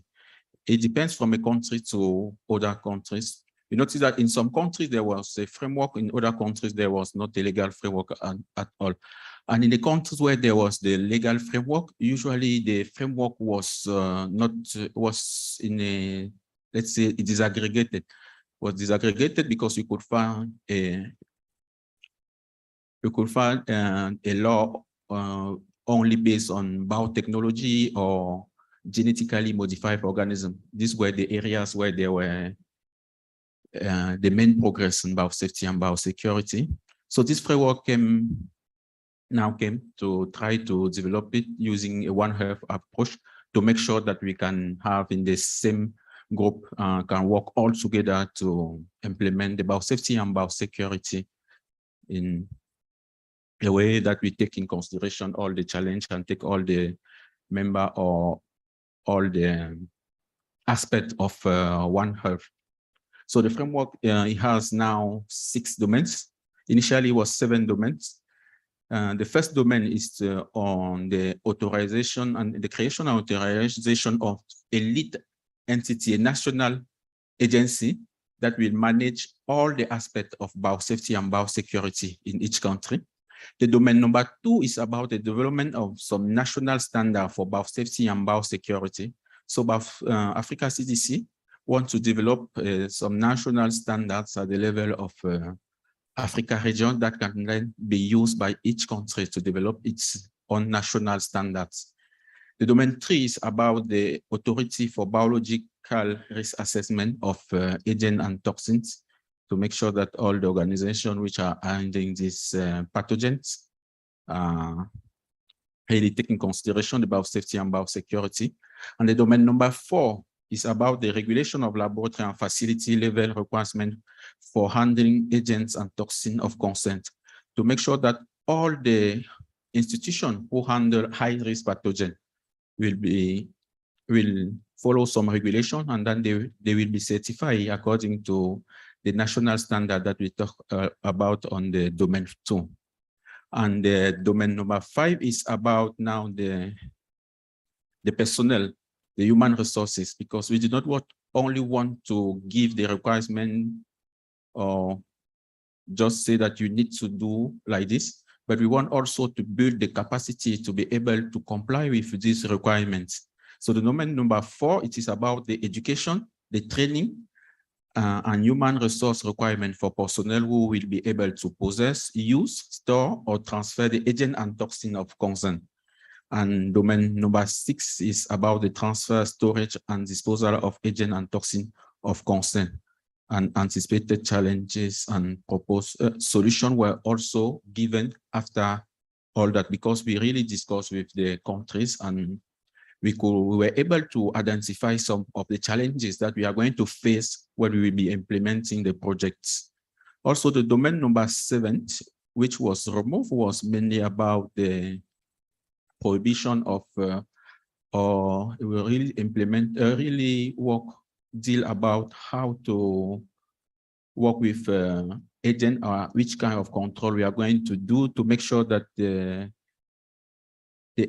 biological agent and toxins are not used maybe to develop biological weapons or only let's say for malware purposes. So this also emphasizes the fact that we will have to work with BWC. And for this legal framework, the framework has already been drafted and submitted to AU in March 2021, because actually the framework we use a very interactive process, and we try to make sure that the framework it really match or it go through all the steps that the legal documents have to go through, and that every AU document have to go through. So the document was submitted, and after many discussions, after many improvements, working with countries, there were a lot of interest. There were even some of the meetings when people decided that we should not stop the meeting today, so we have to stop and then plan for new meeting, because people really need to give their point of view and take in consideration the realities that they are facing on the ground. So the draft were approved in the STC, the first STC for health, population, and drugs for African unions. And then it was sent for the next STC for legal affairs, where our ministries of justice and legal affairs, they will sit and examine the documents and give their points. After that, the documents going to be sent to the African Union Council, which will now put the documents into the agenda for the summit for the head of states, where the president of the different African countries are going to sit and decide on the legal framework. But before this, the framework, before the final validation, the framework is already being used by the countries, because some of the countries already show their will to start using it, and some of the countries like Uganda, they are using the framework, like Zambia too, they are using the framework to improve. So we conducted 5 regional meetings. We are also conducting bilateral advocacy communication meeting, because we know after the validation of the framework, given that the member states are they are sovereign entities, let's say like that. They are the one who have to decide how to use the framework. So before that, we really need to give some sensitization, to have advocacy meeting for them to ease the process of domestication, because they will need to put a lot of resources. And then also, we are developing some concept notes on legal mapping to use it to pilot in the different countries. We have chosen Zambia and Rwanda for now, that we are going to use the framework in their countries to map their legal documents, and then from there to develop a national strategy. We also want to conduct some trainings on how to use this legal framework to make a legal mapping, but also to develop a national strategy plan for biosafety and biosecurity. For the priority number 2, which was to establish regional and continental biosafety and biosecurity technical working group to coordinate and monitor implementation of the project. So far, we have established the technical working group at the level of Africa, and in each sub-region of Africa, we establish a regional technical working group. So for East Africa, the technical working group is chaired by one member of Uganda, who is Atek Kagarita. We are planning for the technical working group, we plan to have 4 meetings for each technical working group per year. For this year, we already have 3 meetings online for each technical working group, and we are planning to have in December the in-person meetings. For East Africa, we'll be in Comoros. We will have other meetings also in Mali, for West and Central Africa, and for North Africa in Tunisia. And for this technical working group meeting in person, we have the team of BWC, which will join us by Fanny here present too. We say thank you. So using also this technical working group, we try to identify the gaps which are now published yes, I'm receiving sometimes. I know I'm trying to move fast. Yeah. And for the other priority area, which is about to establish a regional training and certification program for biosafety and biosecurity experts. Here we intend to develop a program which first be local, which will be accessible, which will also be sustainable, and will be regionally recognized at the level of Africa for endorsed formal training and certification program. So we expect that at the end, we can have a creation of African Union register, where we will register the biosafety and biosecurity professional in such a way that they can be deployed in different places where there is any need. In the same program also, we want to establish regional center of excellence for biosafety and biosecurity, where the trainings will be carried out.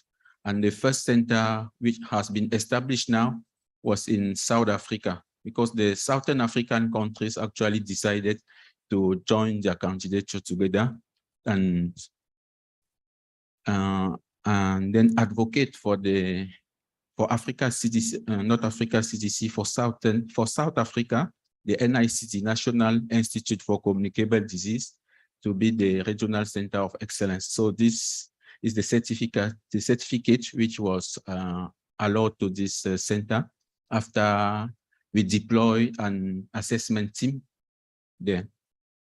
The other application for other regions were closed on 30 September. And in the Eastern Africa, we have the candidature of Kenya and Uganda. And we are now setting up a review committee to evaluate their their applications. I saw one of the members of this committee in this conference this morning. The priority area 4, we want to establish a regulatory and certification framework for institutions who handling high-risk pathogen. So we so far developed the framework, which contain minimum standard for biosafety and biosecurity, a score standard assessment checklist, and then a recognition certification framework. So we want to use it to assess the institution which handle the high-risk pathogens. And we already conducted a training for assessors. We also conducted a training for trainers and for implementers who are going now to prepare the institution. So we will open the application in November for this facility to apply. And we hope by next year we can have in Africa region 15 of the facility assessed. So the program was launched in Addis Ababa for this framework on 12 April. And the final priority area, which is the 5th one, but which is very important, it is about to strengthen the national public health and national reference laboratories. So we already conducted the rapid assessment to make sure that we are working on the real gaps. We also made the training addressing biosafety and biosecurity, and we use the training of trainer approach. We made it already in 11 countries, including Kenya, including also Uganda, which are part of East Africa. We also developed this national biosafety and biosecurity strategy guidance for African Union member states. I would like that you can download it from the website, and it really gives some guides on how to put in place a strategy, how to develop a plan for biosafety and biosecurity, or to strengthen your biosafety and biosecurity system. And in this strategy, one of the first points is to pilot, or it is to develop a legal mapping and develop a country-specific group map for domestication, which is now one of our priority. And we are going to pilot this point in Zambia next week, where we are working together to prepare the meeting. After that, we are going to have the same activity in Rwanda. And from there, we will see how to improve. So we want also by the end of this year to establish 2 additional regional centers for excellence, so biosafety and biosecurity. We are collaborating, as I said, with biological weapon conventions, because we are now having with them the ISU. We are having different activities together. They join all our online meeting for the 3rd quarterly last month. And in December, we are going to work together also during in-person meeting. We are also planning to host a side event together during the BWC 9 review meeting, which will take place in Geneva, beginning December.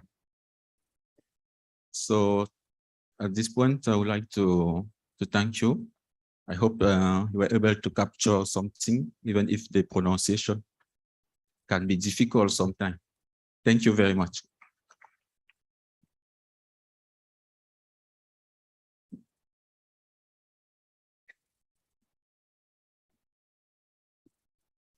Thank you very much, Dr. Jares, for that excellent presentation on the initiative of the Africa CDC on biosafety and biosecurity. As you can see, there are a lot of activities being implemented by Africa CDC which would complement the objectives of our project that are not covered in the project. So we are very happy to be collaborating, and especially in the context of enhancing the legal framework of the countries in the region. Are there any questions for Ms. Mohammed or for Dr. Jauregui?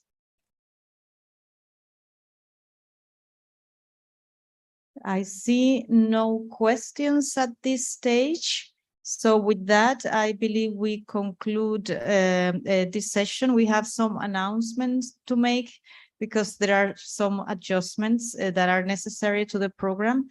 So I thank you again, Ms. Mohammed and Dr. Jauregui for your contributions.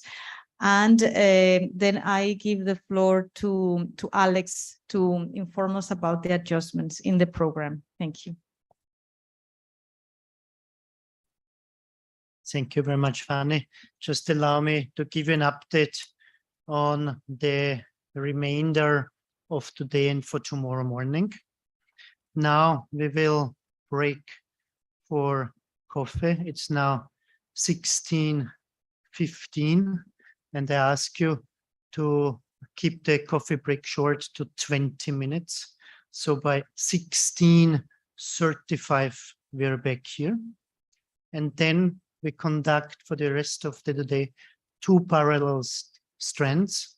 We have, starting as of 16:35, the special session by Kenya. And of course, everybody is invited to follow this special session, which will be started by Professor Oyaba by presentation. In parallel, we will start today with the delegations from the countries from Eastern Africa. We have adjusted the program insofar as we'll do the bilaterals with 3 delegations today. And this will be Ethiopia, Madagascar, and Mauritius. So we'll start straight at 16:35 with Ethiopia. If you just kindly wait then outside at the end of the coffee break, and we'll move over to a small room there to hold our bilaterals. And then my colleague Wenji, in a 30-minute duct, will afterwards pick up the delegation of Madagascar at around 5 from here. And at 5:30, the delegation from Mauritius, if they can be here, and again will be brought over to the other room. We'll take the other 3 delegations from the Seychelles, from Sudan, and Tanzania tomorrow morning. And for that, allow me also, given the great interest and many questions, for your indulgence, if we can start tomorrow a little bit earlier, if we can start tomorrow at 8:30, please, sharp. And I think we'll catch up with the program. And tomorrow morning, we'll start first with the panel session that we're not doing anymore today. And then we're following the rest of the program. Allow me also to make one more announcement, and also very nice, and I think a good announcement. We'll have, of course, still today the planned reception. Planned reception will be held just outside next to the big tents. The weather is good and stable after the morning showers. So we'll start there at 7:30 in the evening with the official reception and dinner. I hope I was clear. In case there are any questions, please don't hesitate to come to me or to Fanny during the coffee break now. And otherwise, we see each other again at 16:35 sharp. Kenya will start with its presentation, and we'll move on then with the first delegation of Ethiopia for the bilaterals. Thank you very much. Hello. Niaje mama. Ni mama try kunicall yuko studio. Anyway, ukiwasha simu usinicall tuendelee studio. Fungulia TV uone vijana wako wakifanya mambo ndani ya mitambo mama. sauti tamu kwenye redio. Nimefika hapa juu ya maombi yako, hata kama sijafika niendako. I know I'm on my way. Napenda ukitabasamu, I hope I make you even prouder. Na uzidishiwe after uone nikibuka boulder. As I get older, lean on my shoulder. Umenifunza mengi, I remember when you told me don't you let nobody ever change who you are. Keep running hata nikianguka, straight out of heaven malaika. Upendo wako haujawahi badilika. You say take your time, are you always in a hurry? Be a star, let it shine, tell your story. You're a 10 over 10, you should know that. Hawanioni vile unavyoniona mama. I'm gonna conquer the world with my guitar.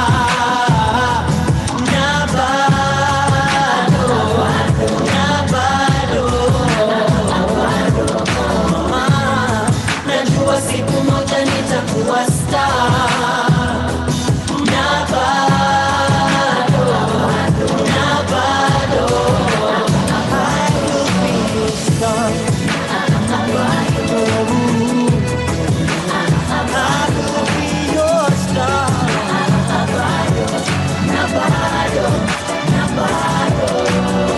Go down already. Life si fair already. Tukikompare kwenda uni au kwa millionaire na dready, utajiambia hii moja ikue. Passion haitaipesi, uache ball utaikuwa Messi. Hata ujitolea iwezi. So niambie ni kasi madream world, ingeonaje mapenzi na unapimaje wazimu. Kujua dream yangu ni crazy. Just needed someone to believe in me. I'm living to be more than just another boring eulogy. Na siwezi toka bila kuacha jina. You'll remember me. My name will live forever. May our memories together be as nice as sunny weather days. Like your energy, I'm grateful and I'm proud of me. Siamini nacha legacy man. Ile meli nenda ni kama ndivyo ilifaa kwenda na kasi, hivyo basi meli ingezama. Ile meli nenda ni kama ndivyo ilifaa kwenda na kasi, hivyo basi meli ingezama. I'm gonna conquer the world with my guitar. Na bado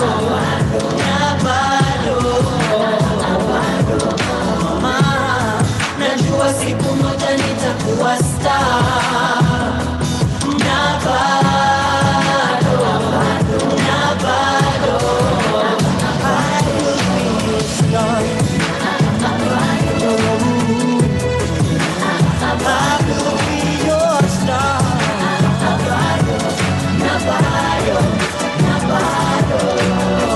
Hello, niaje mama? Nimepata umetry kunicall.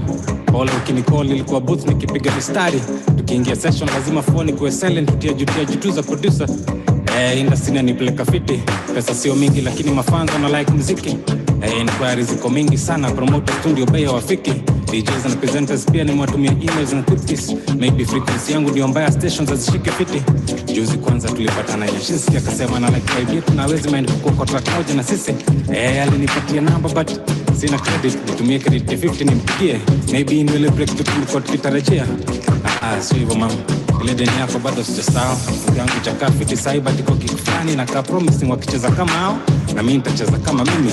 One day nitakupeleka out Malindi usikie vile beach breeze kwa windy. Fine dining fast sana wazungu na wahindi anyway. Kotea kila mtu mtaani 1960. Waambie kijana wao kwa fiti. Na wasijali one day itajipa tu. Na ikijipa wewe ni tayari kuishi kama royalty. Yeah. Najua siku moja nitakuwa star. Na bado I will be your star.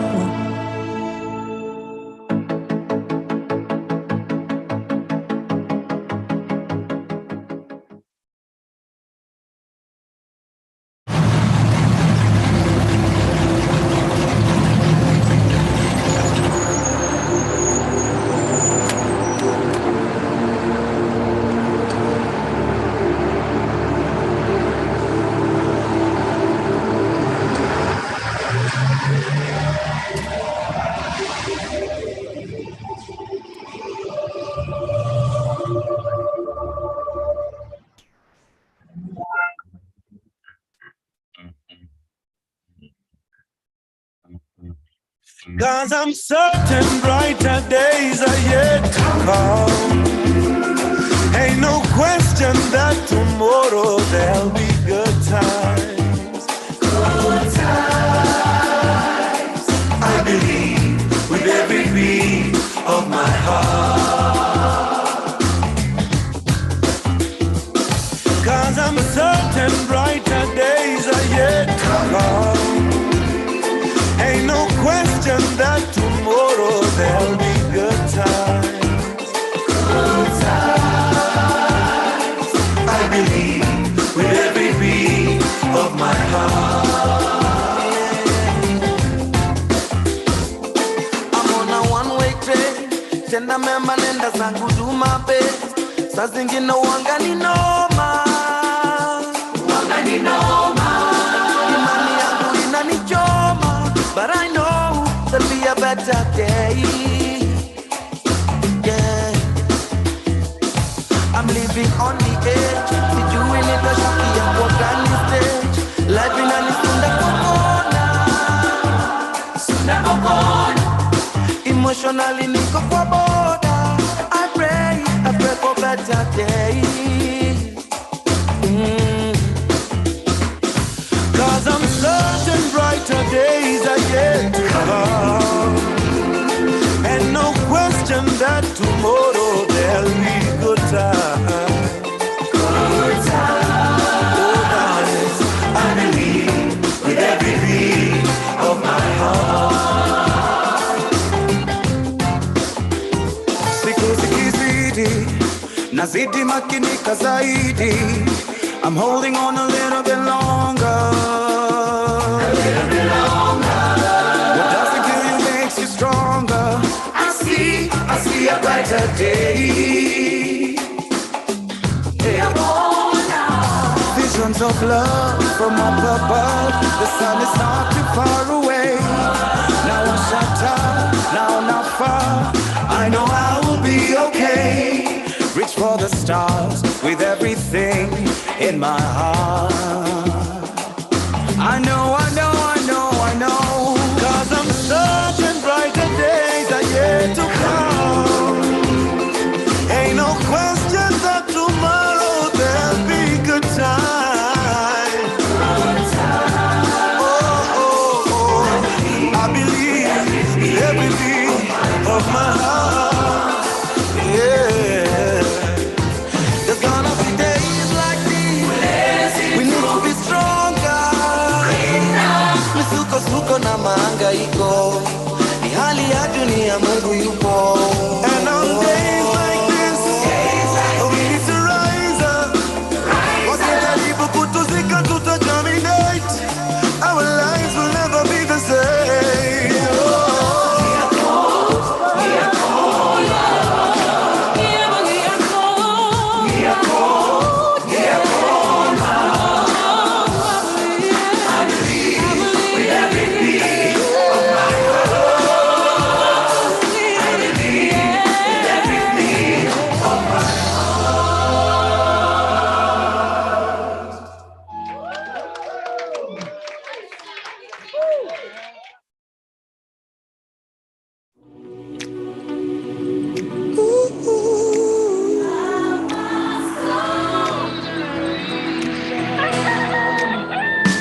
Mama, Papa, naomba baraka kwenyu niondoke mimi. Dada, brother man, hebu someni kwa bidii ndio mje mjini hapa. Hapa nyumbani sisi sio matajiri, ila tunayo akili. Chochote unachohitaji ukikifanyia kazi, yeye atakibariki. Ila wewe usisahau kuomba, na kila unapoomba niombe, nikuombe,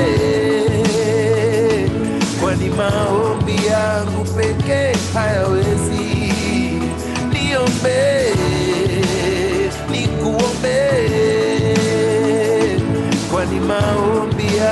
peke hawezi. My love, every day, all day. Ba-da-bum-bum-bum-bum-bum. Yes, you know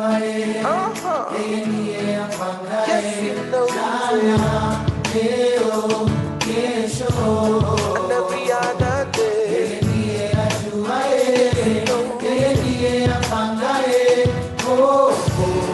Everywhere you wanna go, nakuhitaji kuenda, yeye atakufikisha. Yes, he will be there. Weka imani kwake, shida zako zote, hakuna linalomshinda. Kila wewe, usisahau kuomba. Na kila unapoomba niombe, nikuombe,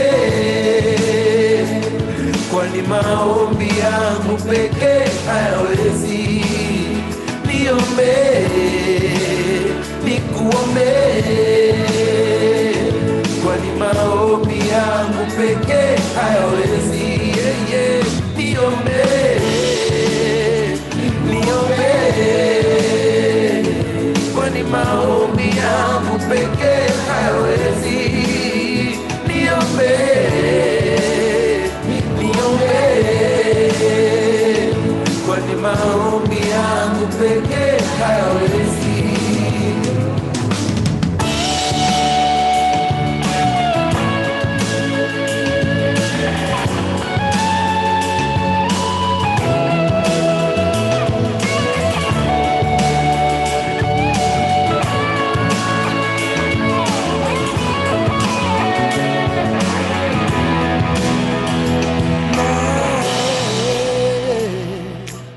Usisahau kuomba,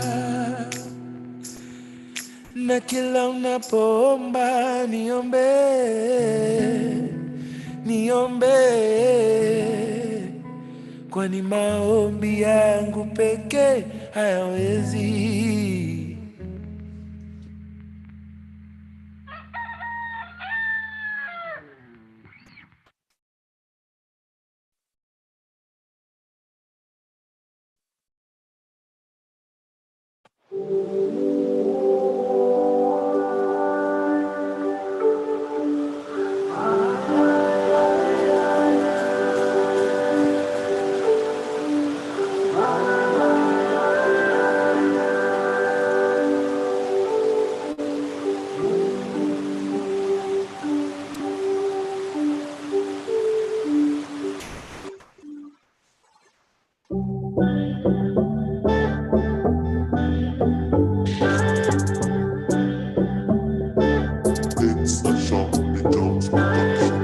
I really wanna tell you how my day went. Really want to spend the weekend.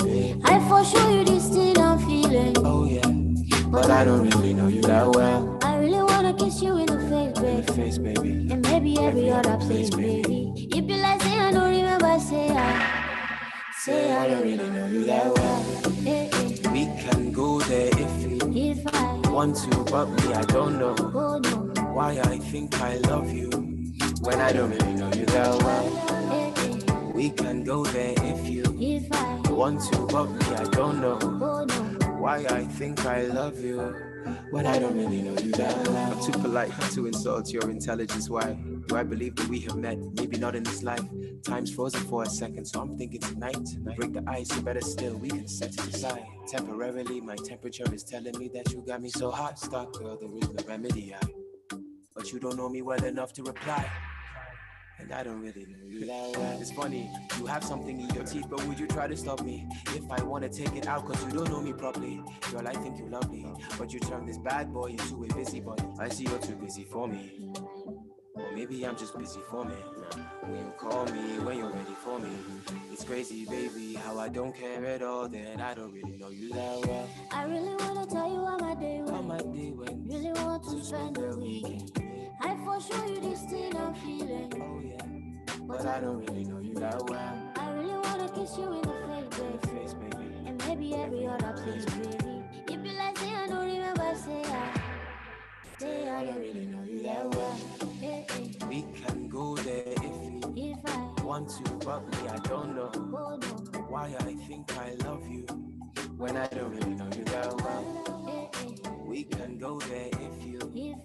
want to, but me, I don't know why I think I love you when I don't really know you that well. So you be my controller. See me, see this parola. I just wanna come home to you. Spend every night telling bad jokes to you. Be my boyfriend, I'll be up in my boyfriend jeans. Have a baby with my boyfriend jeans. If you want my boyfriend, I'll be up in my boyfriend dreams. But I don't really know you that well. I wanna go with you, do this life with you, ride or die for you. But I don't really know you that well. I really wanna tell you how my day went. Really want to spend the weekend.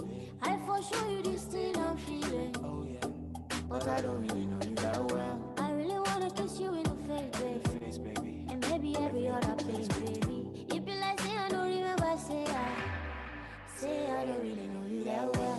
Hey, hey. We can go there if I want to, but me, I don't know why I think I love you when I don't really know you that well. We can go there if I want to, but me, I don't know why I think I love you when I don't really know you that well.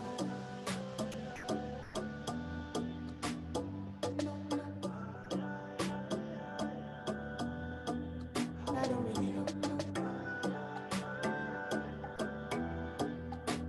But you knew that.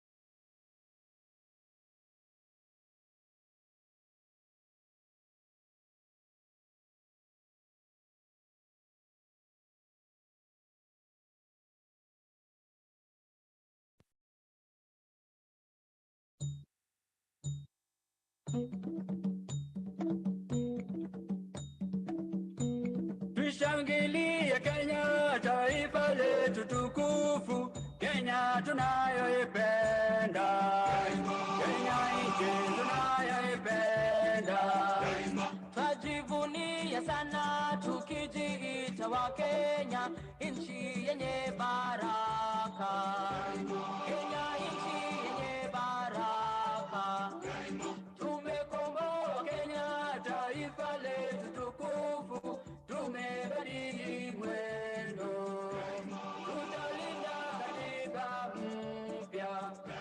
Anayependa Kenya ni yule mwenye kutenda haki kwa watu wote, mtu mwenye kutenda haki. Na ukipenda Kenya ujitengane na mambo yenye kuvunja amani.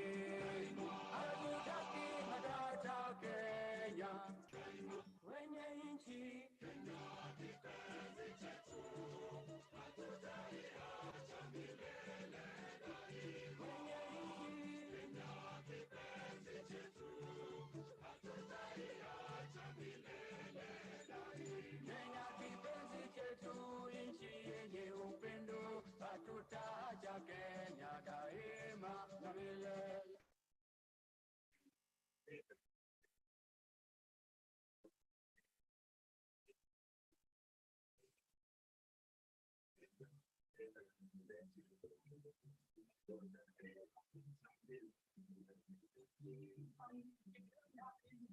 Nitasahau Kenya na nitabaki Kenya daima na milele.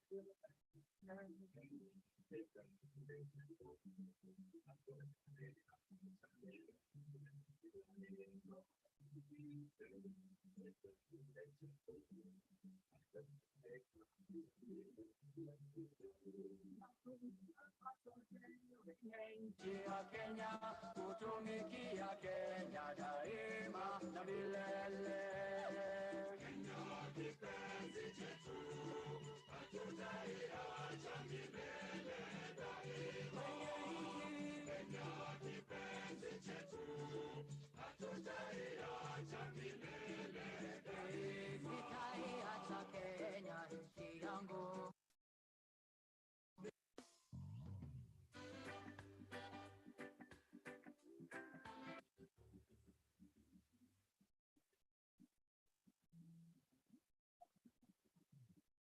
Mchumba wangu kunipenda na kama ya madomo, alibahatika kwenda ng'ambo, chuo kikuu kwenda Kigoma, miaka mitatu kule Japan, kusomea udaktari, muda wa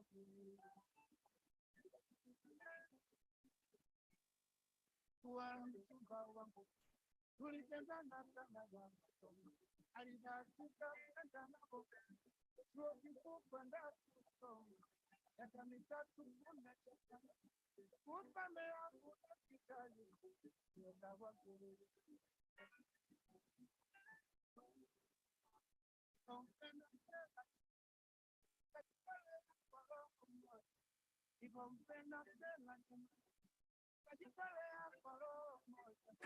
nikauza shamba langu sababu yake yeye, nikauza gari langu sababu yake yeye, nikauza ng'ombe na mbuzi sababu yake yeye, ili apate nauli ya ndege na pesa nyingine za matumizi kule Japani.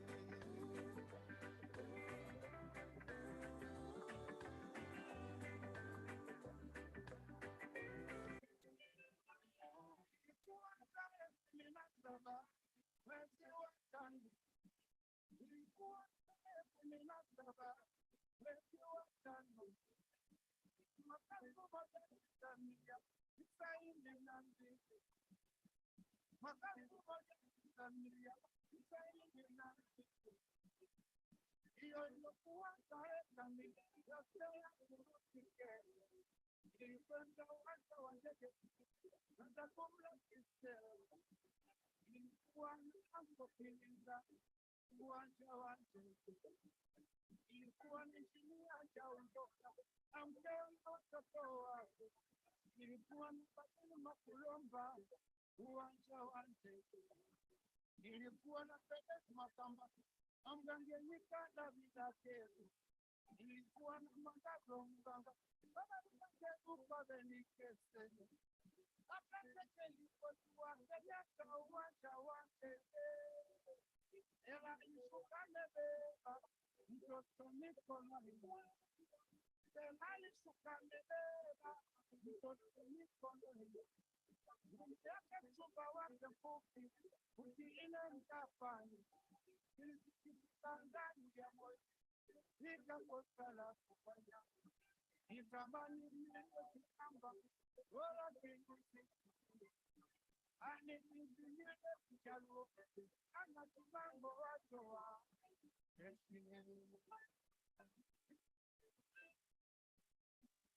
nitamani niwe kihindi wala kingusi, nitamani niwe kihindi wala kingusi, nikanizingilie kitaita ubaya kamba na mama, nikanizingilie kitaita ese wala nifanye baga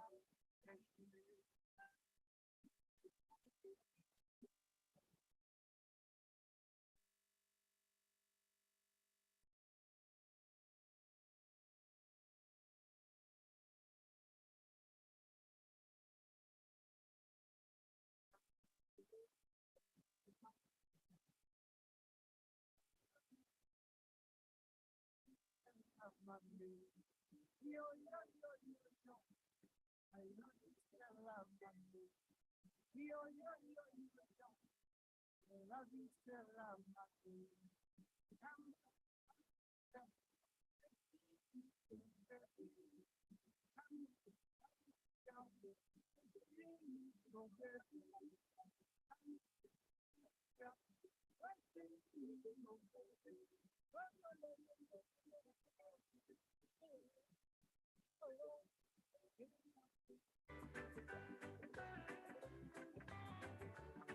Kama ni wewe injinia Njaunjoka, ungefanya nini? Kama ni wewe kijana Nixon, ungefanya nini? Kama ni wewe Gido, ungefanya nini?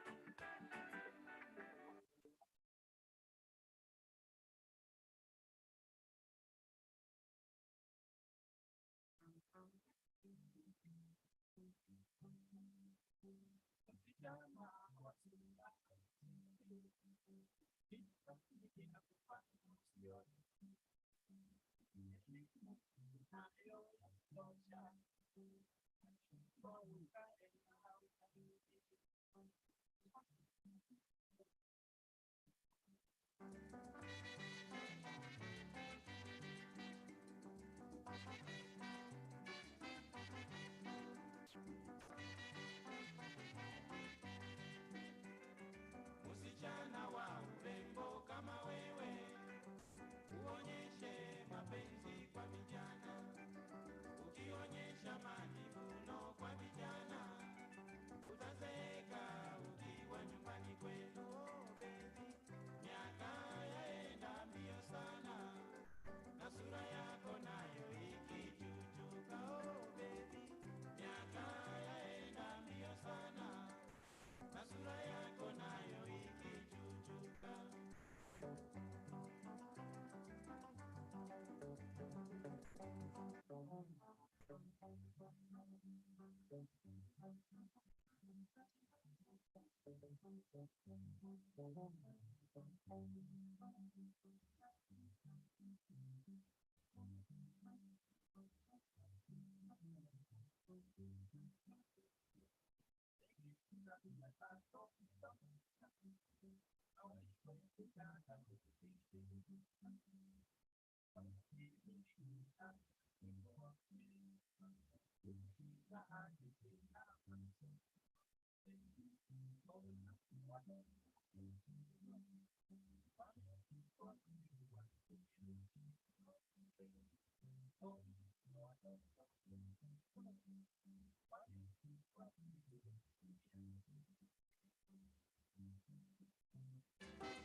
Msichana wa sura nzuri, kitu gani kinakufanya usiolewe? Elimu unayo ya kutosha, hata ng'ambo ukaenda ukarudi.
The process of our conducting bioscience research.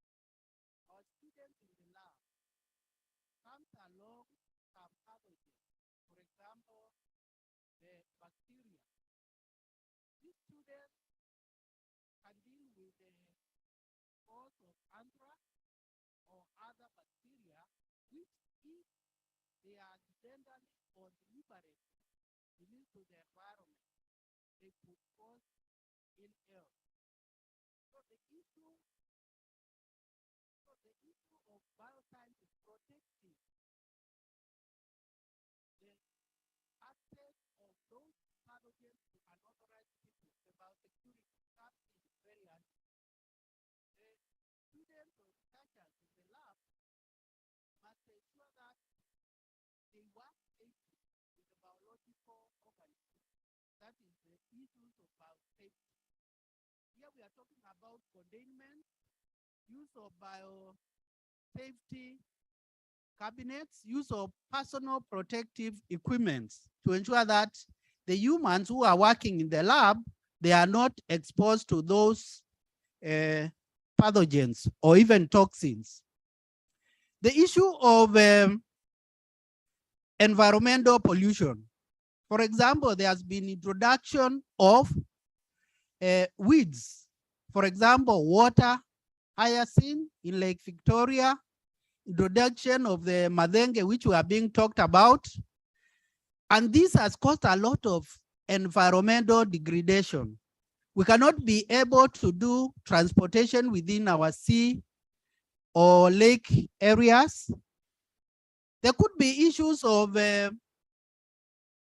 establishment of or creation of superweeds through genetic modification of genome editing. For example, in the process of coming up with the GM crops, we introduce herbicide tolerance gene in the plants such that you spray them with Roundup and they are not able to die. Suppose this particular weed finds itself in the environment, it will become very invasive, colonize large tracts of land, and be an environmental threat or a nuisance. The issue of food safety. We know very well that there are plants which contains some alkaloids.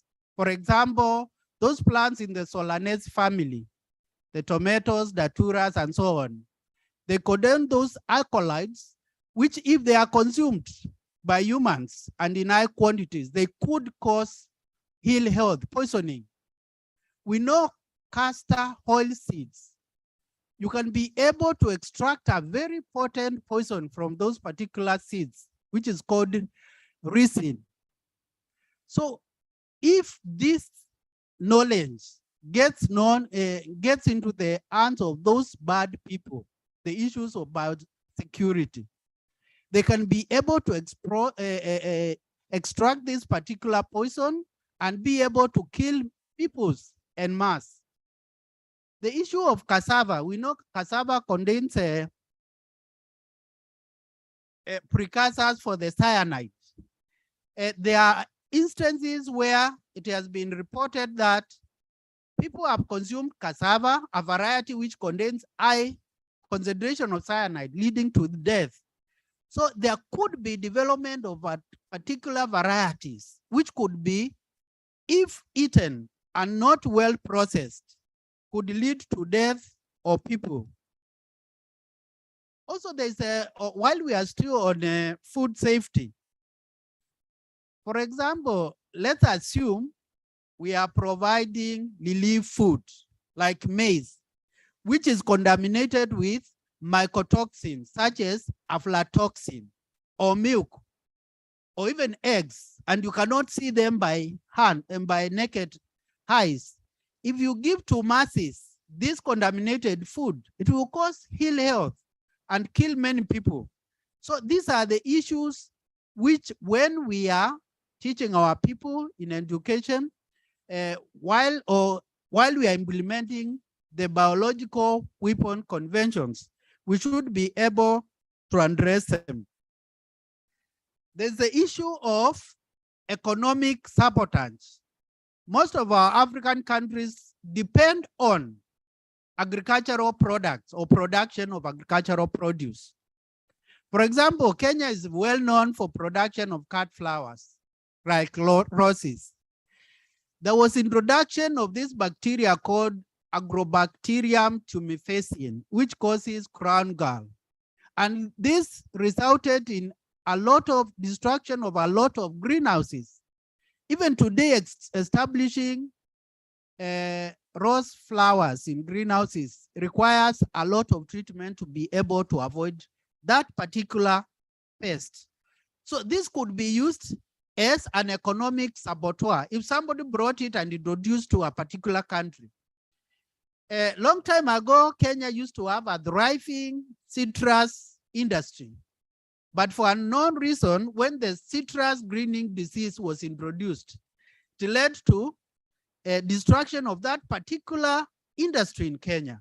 We are no longer exporting a lot of citrus, especially in Trans Nzoia, where it used to be grown, or even in cost, because of such plant pests. The issues of maize. There's the maize lethal necrotic disease, which is a combination of two viruses, one for sugar and the other one for maize. What did it happen? What did it do? It caused a lot of havoc. We cannot produce a lot of maize in Bomet and other areas. So this use of biological engines, once, for example, once they land into bad ads, could be used as economic saboteurs, especially for those people dealing with agriculture. Suppose for those countries which rely on livestock as their mainstay for economic activities. I'm looking like Botswana. Suppose somebody introduced the spores of anthrax, foot and mouth disease, Rift Valley fever. What will happen to your industry? All your animals are going to die, and then your economic livelihood will be affected. So issues of food safety are very important, economic saboteurs, and when you are dealing in the labs, we should be able to educate our people how to store those spores under key and lock. The issues of biosecurity. We are talking about making sure that we have controls. People should not go to those places where we have stored those spores. There must be access. You might have a card, electronic card, to enable you to access that particular store. There could be CCTV to see who has been able to get in and, for example, gone out with a file of microorganisms or spores. While for biosafety, I talked about containment, issues of biosafety cabinets and personal protective clothing. As I conclude on the issues of environmental degradation or pollution, we have processes which could be done. For example, in NEMA, we normally do what we call environmental impact assessment. If you are dealing with GMOs, you do environmental risks assessment. This is whereby you assess, should this particular GMO, which could be a plant, an animal, or microorganism, accidentally get into the environment? Will it have adverse effects to the environment? For example, I'll give an example of development of biofortified sorghum, a GMO, which was rejected in South Africa because in South Africa they have a wild relative of weed of sorghum. And they felt that if these particular genes were to escape and get into their wild relative, they will give them an advantage. So this is very important to conduct environmental risk assessment before you allow this particular GMO to be introduced. These days it's possible. Our CS today challenged us about the COVID-19. Suppose we have a bacteria or a virus which has been genetically modified, possibly use of genome editing, to put in the gene responsible for hemorrhage for the Ebola. in this particular virus, which is able to spread very fast. Suppose COVID was equivalent to Ebola. Will there be anybody standing now? Most of that will be dead. So these are the issues we are talking about. And our facilitators today will be talking about how Kenya implements the Biological Weapons Convention to be able to avoid the issues I've discussed about. There will be issues of how research or education in Kenya is geared towards preventing the kind of things I've said. Our speaker for today is Professor Walter Oyawa, who is the Director General for National Commission for Science, Technology, and Innovation. Is going to talk about implementation of BWC in Kenya. Welcome so much, Prof. Yes, let us give him a clap. Yeah, thank you very much, Prof. I think it's quite late in the day, and you have already taken out some 10 slides in my presentation. That makes my life easy, but we are requested to give some lessons learned in Kenya in the implementation. I can only speak from administrator's view. This is the work which is coordinated by my colleague, Dr. Marion Sarigo, who is one of the co-chairs of the session. So I will move fairly fast to allow the other experts to say something, but everything seems to be tied to the pandemic, and we want to say the COVID-19 pandemic has brought up situations which were never there before. And one of the things I think in that second bullet, it talks of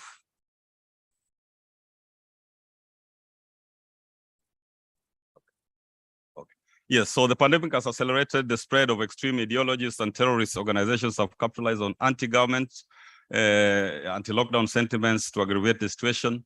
And like Kenya, which is surrounded in a very complex way, I think this is a cause of worry.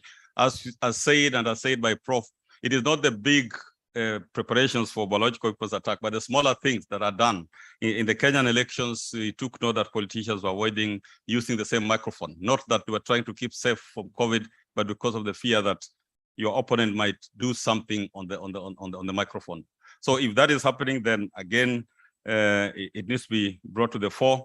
And we are saying the BWC, that's why there's a lot of interest in BWC because of the COVID.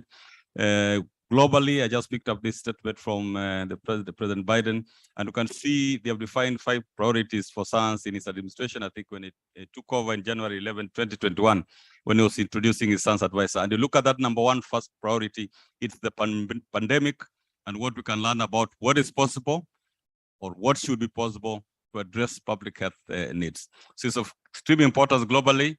Our lives have been turned upside down because of the COVID. And again, if you look at the last paragraph of that statement, that is cut, paste, word to word, and it's good. You have Madam from the US. You can tell me if that is not true. Yes, he says we are on the tip of some of the most remarkable breakthroughs that will fundamentally change our way of life. We can make more progress in the next 10 years than we made in the last 50 years, but we also face some of the most dire crises in generations. A lot of crises coming from the pandemic. In Kenya, if I move very quickly, a survey done in 2014 showed that Kenyan laboratory facilities contain biological agents of biosecurity concern. And it's good titles you are here, you're asking about, is it that escalated in this side of the region as compared to those other worlds? I think the other worlds have their own situation, biosecurity situation. Ours is also there. And we have friends, I think, from Kemri handling very, very delicate labs, from Calro also handling very, very delicate labs. And I think at one point, just a few rats escaped from, is it the vet labs some years back, and the entire region, part of Nairobi, was affected. So the question that was unintentional, and the worry with biosecurity issues, I would imagine, is suppose somebody converts the unintentional to intentional. Do we wait until there's a disaster, or do you have systems to detect and prevent that in advance? And that's what we're talking about. Now, the restrictions for these agents are found to be limited for several of the facilities, in that many laboratory facilities and storage use are open to public access. There was no monitoring and so forth. So those are some of the things that we report, and through connected by my sister Mary. Those are the ones we report annually. What is the state and what needs to be done. I think we are doing better, but it's not yet fully because we are not able to monitor who enters and who leaves those rooms. Then the question which, and it's good professors there, this I think was a research done by your organization, if I'm not wrong, on Sukuma Wiki. Yeah, you didn't say anything about it. What did you do about it after that? Because this Sukuma Wiki are still, the kale are still in the shelves. And it's like I'm told, the greener the leaves, the more dangerous they are. But people are attracted to the greener leaves. So the experts like Dr. Byron Saligo will tell me, look for the very old and tired Sukuma Wiki kale. That is the one you should buy, not the greener leaves. So the dangers of the pesticides are there. And you can see a study has revealed that out of 10 kale samples tested, 90% were contaminated with toxic pesticides, while pesticide toxicity in peas stood at 76%, and so forth and so forth. So this has direct impact on, it might not have immediate death, but carcinogenic. The question is it unintentional? And if it's unintentional, what do you do about it? And suppose somebody, and there are many people, a number of people, the number of people who are developing, I think these violent approaches are there. Suppose they convert that to other uses, target certain regions in a country or in a region. That is an area of concern. And the survey, I wouldn't know how KEFIS is going to handle this, whether you need to be sampling supermarkets continuously to check out on what is there. So these are real issues, not thought. The other one is here that came in May 27. Researchers in Calro have established that aflatoxins found in common cereals like maize and wheat are becoming a major burden on Kenya's healthcare system due to their link to cancer. Very dangerous. Cancer is a serious situation in this country. People get it. You do not know whether you got it from water or whether you inherited the genes from your grandparents. But aflatoxins are naturally occurring. I think that's technical. I'll not go about that. But they are the experts associating the maize meal, again, to the cancer levels which have increased. And right now, again, I think as Kenyans, when you go to a supermarket, there are many brands of maize meal. You wouldn't know which one to buy. So I also hope Prof here will tell us which one I should buy from today, because we are totally confused. That could be unintentional, it could be intentional, and these are some of the things that need to be reported. Either to have continuous surveillance, continuous reporting on what is there, because the damage that it could be causing could be very severe. The other day also, there was a withdrawal of some oils again. This was by Kenya Bureau of Standards. These are very recent, currently happening things. What KEBS did not tell us is what is likely to be inside there. And it's not just Kenya. I think this is Africa, entire Africa. Kenya might even be in a better situation. So these are the situations which, if we are not careful, might be turned into other things very soon. What has been existing there, this one is of great concern, and I think we have somebody from KEFRI in this meeting, and purposely joining us for this reason. Last time we were in Geneva, it was on the same plant which was introduced to assist in afforestation has turned to be very dangerous, destroying the animals. And now it is gone past the count, one of the major counties, Baringo, it's going countrywide. And I know KEFRI would want to start a center of excellence just to contain the madenge, what they're calling the madenge or the Prosopis juliflora. So this is another area of concern. It destroys all the plants, and it's very close to what you are saying, Prof, again. So what do we need to do? How do we document this moving forward from our side? So we are saying as Kenya, as part of sharing the experiences, a lot of initiatives are coming on board. We are still far, but we're trying. There's enhanced vigilance through those reports of CBMs, empowering security agencies and revamping the infrastructure. I know like KEMRI is now well supported. There's curriculum, and there's one of my colleagues who are trying to develop a curriculum, whether at undergraduate or postgraduate level, on biosecurity, just which will help to create a team of experts in this area. These are some of the things happening in Kenya. He's around, I don't know if he's still around, but at Masinde Muliro University, they want to introduce a bachelor's undergraduate program on biosecurity. And of course, there's intensified participation in BWC and the implementation of the articles. We also want to say that I think there's a photograph which could not appear there. The government invested on a national forensic laboratory costing about Kenya shillings 4 billion, can convert that to dollars, which was officially launched in June 2022. A modern forensic laboratory where you can take certain tests is meant to detect criminal acts, but I'm sure that laboratory can be used also to detect other things. So these are the kind of investments that Kenya has done. In terms of training and capacity building, I think those are training by IGAD under the security sector program, IGAD SSP, which concluded 3 days national training for Kenyan officers at the border control. That's the most dangerous part, the porous side. So this again comes through the reporting mechanisms that comes to NACOSTI.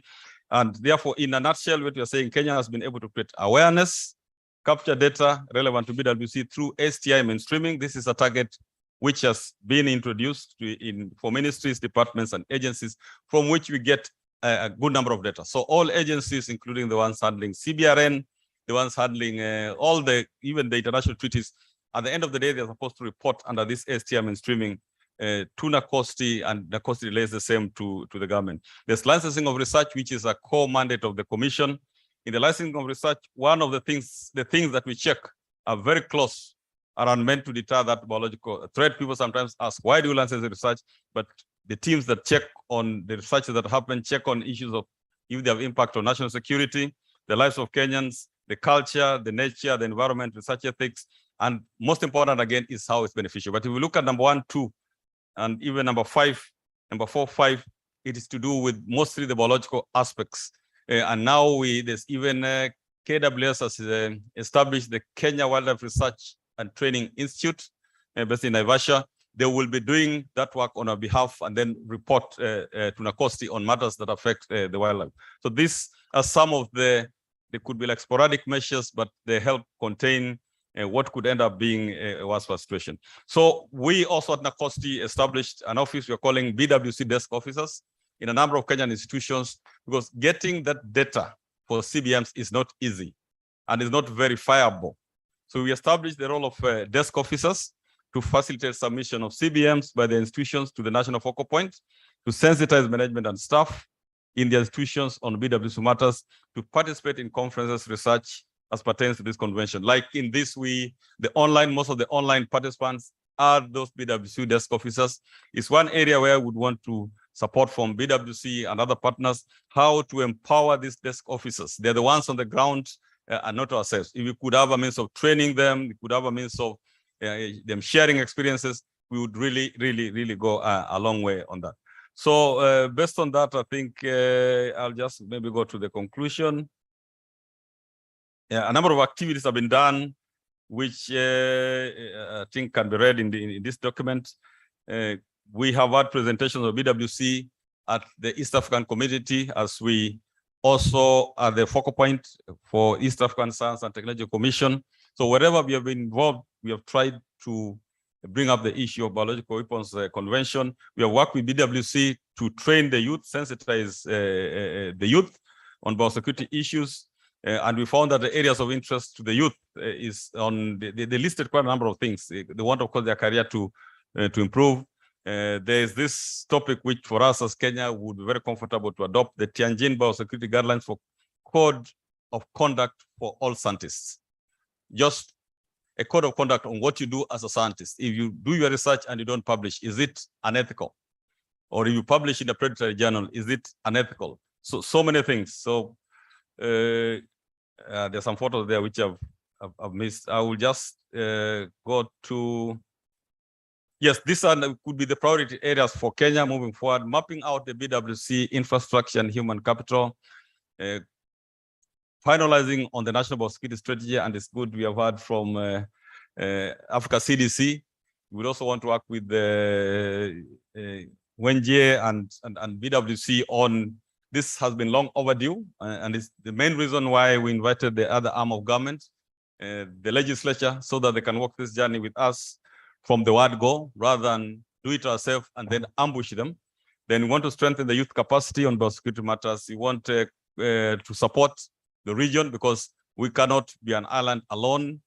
Literally, it will be a waste of time if we try to secure Kenya and we are not moving at the same pace with the countries surrounding us.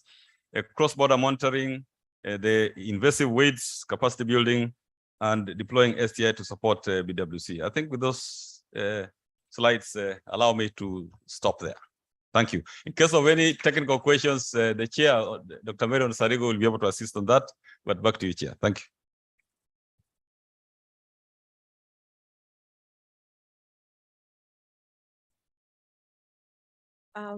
Thank you, Prof. It's unlike against the protocol, I should not talk after my boss, but I'm just chairing the session. So just to bring the next speaker, I know time has really gone. I just want to appreciate, actually, Professor explains these BWC matters, and it is, it is really understandable by non-experts. Scientists will always give facts.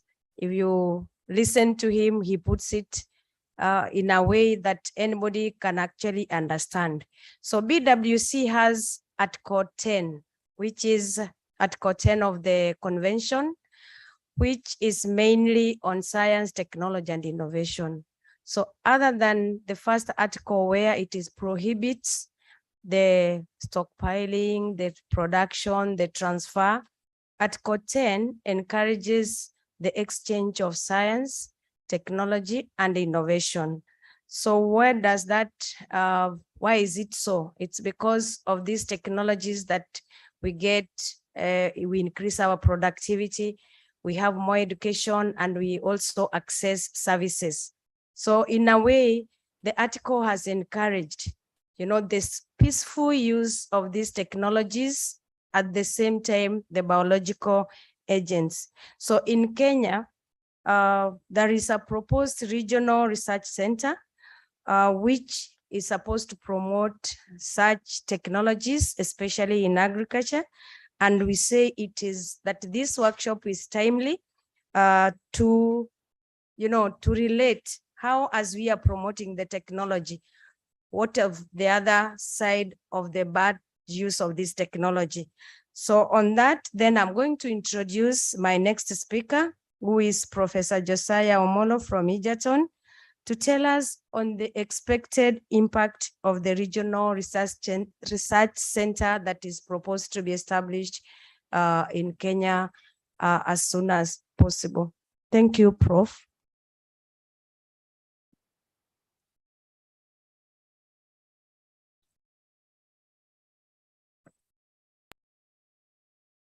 Thank you, Chair, Professor Dr. Mary. You will be Professor, As she has ably introduced me, I'm Josiah Ouma Omolo from Egerton University. My background is chemistry, organic chemistry. Professor Munavu is here, one of our mentors of early days, precisely fungal biotechnology, secondary metabolites from fungal cultures. I would like to share with you some expected impacts of a regional research center, which is supposed to be at Egerton University. I'm saying supposed to be because just a newly one center that I'll explain briefly what it is and what benefits, as the chair said, can be picked from it to impact on BWC in Kenya and the region, as the name is. So I'll structure my presentation in three major areas, briefly for guests who, just to mention Egerton University, and then I dwell on what is this RRC and the expected impact. Yes. Egerton University is one of the public universities in Kenya, and that's our recent landmark. And it's an expansive campus. That's a bit of the aerial view. And on the website, there's a lot of information. You can Google and you'll get a lot of information about Egerton University. It's briefly, historically, it's an agricultural university. It started in 1939 as a farm school, and it has gone through different stages until it's now a full university. RRC, the story of the RRC Regional Research Center begins with Nakosti. Nakosti, as the focal point of International Center for Genetic Engineering and Biotechnology, which I will explain later, invited Egerton University to express interest among other institutions in the country. It went through several processes, and to cut a long story short, we had a site visit to evaluate whether we are capable of hosting that center. And in May 2022, just the other month, a few months ago, the ICGEB Board of Governors, where the DG is one of the board of directors, approved that this center be hosted at Egerton University. It's still a baby that is just coming into shape. And we are also informed that this is the second RRC after the first one was established in China in August 2020. Oh, pictures are not coming through. What is International Center for Genetic Engineering and Biotechnology? This information is on their website, but just to bring you up to speed very fast, is one of the UN system organizations with 46 state-of-the-art laboratories in Italy, India, and Cape Town. And we also have member states for this organization. And there are about 5 so far, by the time I was checking, member states. Kenya is one of the member states.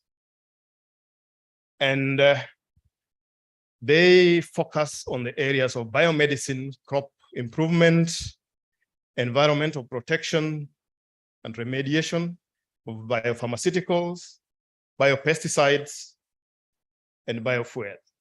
And as I said, it's governed by Board of Governors and also Council of Scientific Advisors. More information, again, you can get from the website of that. So this organization came with the idea of establishing regional research centers of excellence in the area of genetic engineering and biotechnology. And a regional research center is a national research center or a part thereof with independent governance, which is shared between the ICGB and the member state government. That is, for this case, is Kenya and that organization. And it's supposed to contribute to research skills, knowledge, and capacities of the local scientific community while pursuing specific objectives for research, training, and technology transfer to industry to benefit both the hosting country and the region where the RRC is located. So that's the definition of a regional research center.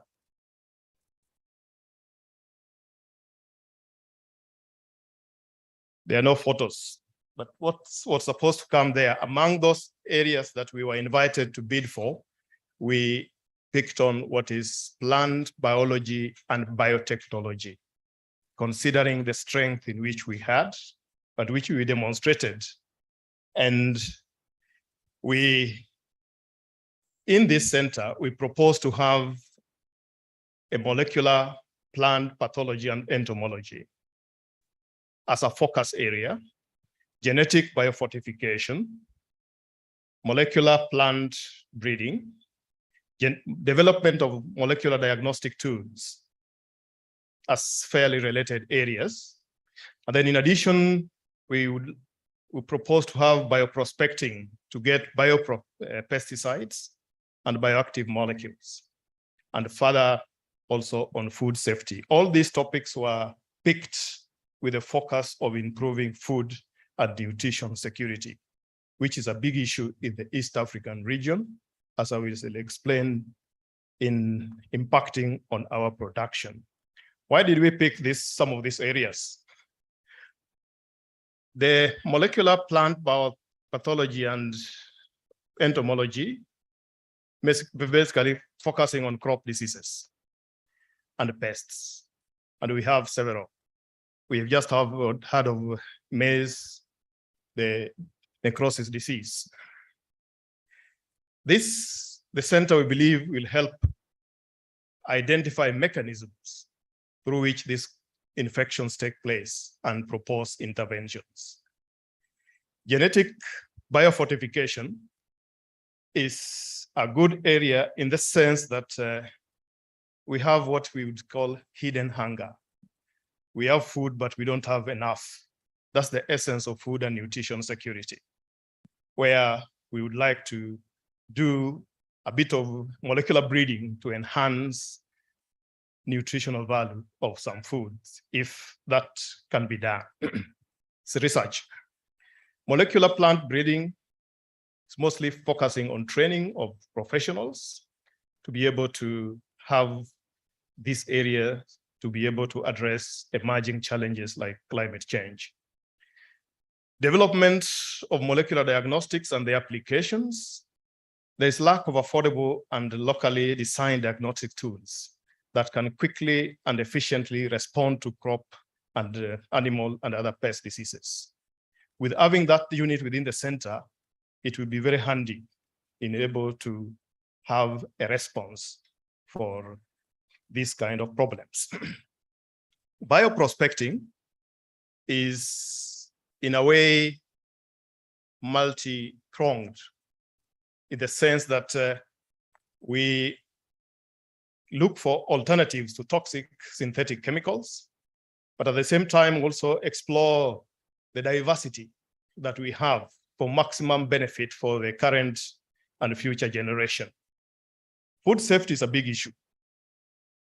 There are so many losses that is accompanied with food, or with when you have food in the field and during storage, and many other challenges that goes with that. And then that also impacts on markets that you can access for certain production. So basically, what this center is envisaged to be is on research, training, and technology transfer. So much of it will be focusing on research, training on postgraduate levels, and postdoctoral fellowship programs, which is not very much established in our system. Short courses that will be able to bring scientists up to speed on different new technologies. And then where possible, transfer technology to industry, biotech-based products or things like that, to be able to see how we can turn around this. This is dream for using biotechnology for the good. But we are conscious of the fact that biotechnology opens the field for the dual use of research concern. It's a big challenge that we must take cognizance of. We intend to use it for benefit, but when we look at it, as it was mentioned in the morning by different speakers, that such kind of research can potentially cause harm, intentionally or accidentally. So when we were invited to speak in this workshop by the DG, we looked at it and said that as a center, we must be able to see how the nexus with BWC. It is this intention that can cause harm. And as a research center, one is that we have to ensure or maintain very high biosafety standards, ethics, and help other organizations like KEFIS, for example. Professors just talked a few minutes ago. They are the frontline organizations that deal with these issues in the field, but with a strong and a state and center of excellence of research in biotechnology, we can backstop them in this kind of scenario. Then surveillance mechanisms, we heard in the morning about early warning systems, detection and early warning systems, and response to ward off such kind of challenges, public engagement. Maybe we have a scenario where part of our public debate is also derived from data, laboratory-based data, things, something like that.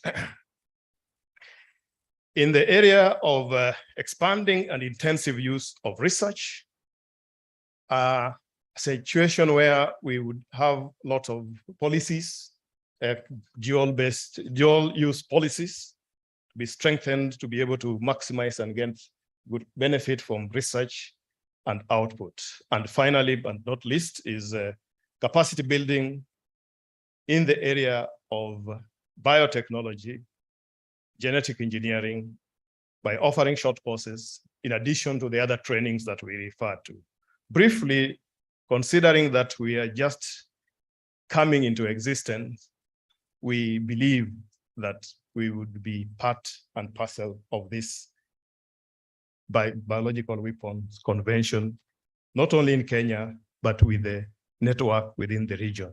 And with that, I would like to thank you for your time. Thank you.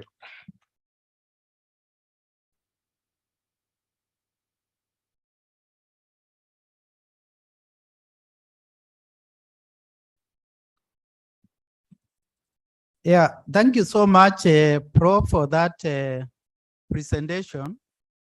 On behalf of KEFIS, we have what we call Center of Phytosanitary Excellence, COPY, where we do capacity building as well as laboratory testing services for analytical chemistry. For example, our SCL is accredited by EU to do pesticide residues for all horticultural produce, which is exported to Europe. We also have a COMESA reference lab for the plant health. We are able to diagnose what pests and diseases affects various plants within the COMESA region.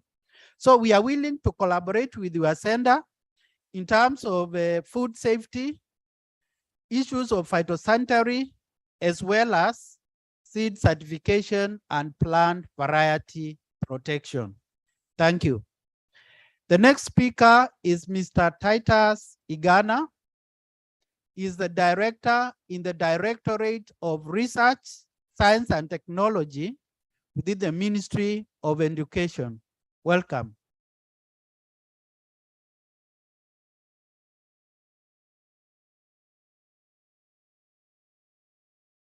Thank you so much. I don't want to bore people, but I want to say a story, short one. Some fellas went to see an elephant, and I think you have heard of that story. They were blind people. And as they approached the elephant, each tried his best, and I think they were men.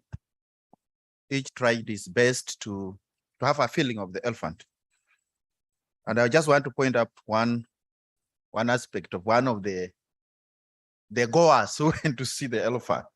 One touched the leg and I said, wow, this one feels like a tree trunk. And of course, the story continued. But later on, this story was done a long time ago. Some fellas took up this story and built on it and said, perhaps the elephant is God. And the blind men are different religions. And I hope that the elephant is not this thing called bio. Welcome. I want to talk about only 4 things, but they are based on this tree. And I hope you can see the tree. Oh, it's not showing there. There's a problem. All right. And I talked about this tree. That at the base of the tree, you have the bio, and the second level of the tree is biosciences. And then you branch out the way you can see me like this. And one of the branches is the bioeconomy. I'll say it's on my left. And beyond there, you see nothing. But one of the branches on my right is biosecurity and biosafety. And then it gives birth to a baby called biological weapons. What is Kenya doing? What is Kenya doing so far on the biological weapons? There is this thing called strategic issue, thematic issue, key result area. They mean the same thing. And if I'm presenting to you 4 strategic issues. Number 1, Kenya must have infrastructure. Why infrastructure? In order to build capacity in surveillance and interception.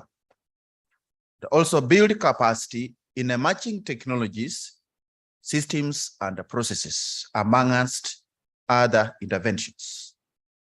Number 2, Kenya must have technology undertake research, and compile data and information together. And the question will be, why? So that we encourage the uptake of existing and emerging technologies, systems, and processes, and increase the use of citizen science, indigenous knowledge, and on-the-ground insights. And finally, encourage greater private sector investment in the development and delivery of biosecurity innovations. Number 3, biosecurity preparedness and response. Again, why? Very, very important. How can we do this? We must actively embed continuous learning, strengthen traceability arrangements, enhance our national surveillance and early detection arrangements, and evolve a national information management framework. Finally, number 4, governance and accountability. Sometimes it marries into the issue of policies, but let me strengthen it. Number 1, establish institutional policies, strategies, regulations, and guidelines that are responsive to effective governance and management of biosecurity. And these are very important. Increase biosecurity supervision, improve biological hazard response systems, strengthen the involvement of environmental agencies and environmental and community groups, identify and implement opportunities for greater industry and community involvement in decision-making bodies, and deepen international partnerships and capacity building. And finally, strengthen an understanding of antimicrobial and pesticide resistance and, I don't know how to pronounce this, zoonotic pathways. But what will Kenya be doing in order to fast track this? First, in order for this framework to be implemented fully, because we have that framework, the government will draw support from agreements, is already doing this, arrangements, deeds, and statements between governments, plant and animal industries, environmental groups, and research organizations. Kenya will also continue engaging in the international biosecurity like this one, this meeting, trade, health, and environmental agreements, including measures outlined by the World Trade Organization, International Plant Protection Convention, the World Organization for Animal Health, and the World Health Organization. Kenya also needs to establish arrangements for responding to exotic pests, weeds, and diseases that are detected within and have the potential to impact animal, plant, or human health or the environment. And also, we note the following, that we need to have system stakeholders who include government, industry, research, and other sectors to work together on a range of holistic plans and strategies to strengthen animal health system, including Kenya's preparedness and ability to respond to emergency animal diseases such as foot and mouth disease. What does the framework focus on? And I'm finalizing. Sustainable exploitation and utilization of biological resources. Number 2, conservation of the biological resources and associated knowledge biorepository. Number 3, documentation and inventory of biological resources in terms of biodiversity informatics and bioinformatics. Number 4, access to biological resources and associated knowledge for research and innovation. Number 5, national capacities in terms of human resource and infrastructure development. Number 6, women, youth in the policy. Number 7, bioeconomics, which is not the theme of the day. And finally, the theme of the day is national biosecurity measures. May God bless you.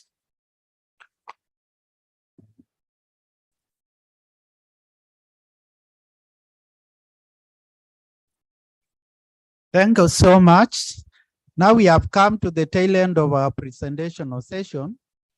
I will request for 2 burning questions or clarification, please, in the interest of time.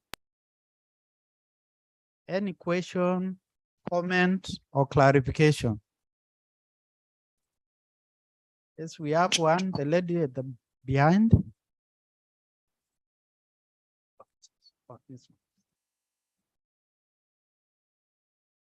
Okay.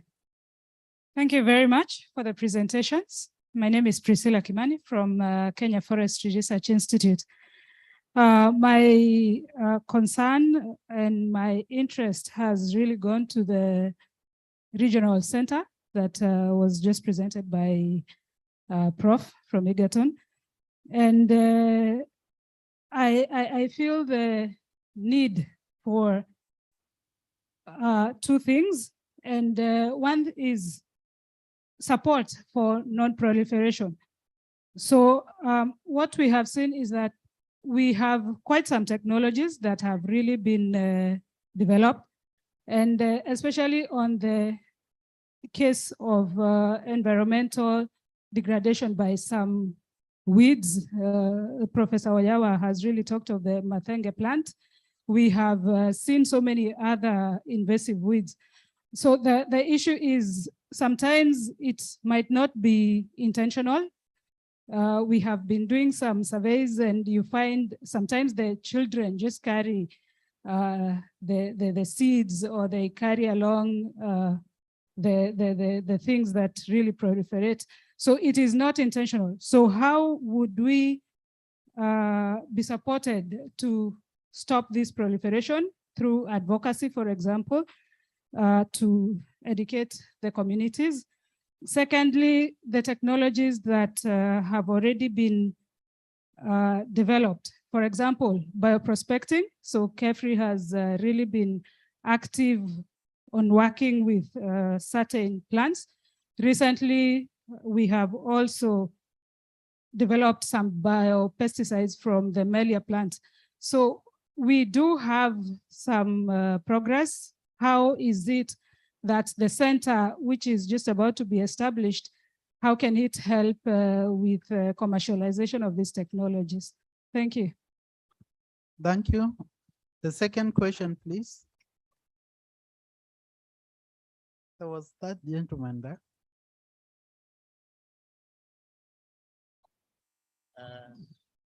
Thank you very much. My name is Abdullahi. I'm from Somalia, by the way. I work as a senior lecturer at Somali National University. So since you mentioned that KEPSA has analytic laboratory service that bring me my attention, we have several projects that is relevant with scientific research in the coastal area in Somalia, coastal contamination in terms of what we call chemical and biological. So KEPSA, since KEPSA has analytical laboratory, my question, how can we make a cooperation with the KEPS that if it's possible to make the in between the KEPS and the Somali National University, that if it is possible, how can we cooperate together as two institutions? Biosafety strategy that the director mentioned, is it possible that all the lines that you mentioned can be applied, and what's time or it takes time that one by one, because you mentioned a lot of points that I took the well, let me mention this one, the strategy that establish institutional policy, all of the these points up to how a government or country that doesn't have research laboratory or institution that with high capacity be able to implement all of these strategy. Thank you very much. Thank you for the two questions. I'll begin with your question on collaboration. I talked about Kenya Plant Health Inspectorate Service, KEFIS. It is not KEBS. It's not Kenya Bureau of Standards. It's KEFIS, Kenya Plant Health Inspectorate Service. As I said, we have a lab. This lab is able to do soil analysis water analysis for suitability for irrigation and all other parameters. We are able also to analyze for the heavy metal contaminants within the environment. So I would request that we could exchange contacts, we develop an MOU, and we can be able to collaborate to do the analysis. So that was the only question I think directed to KEFIS. I will add back to the university, Egerton University on Regional Research Center, then NACOSTI, and then Minister of Education. Thank you.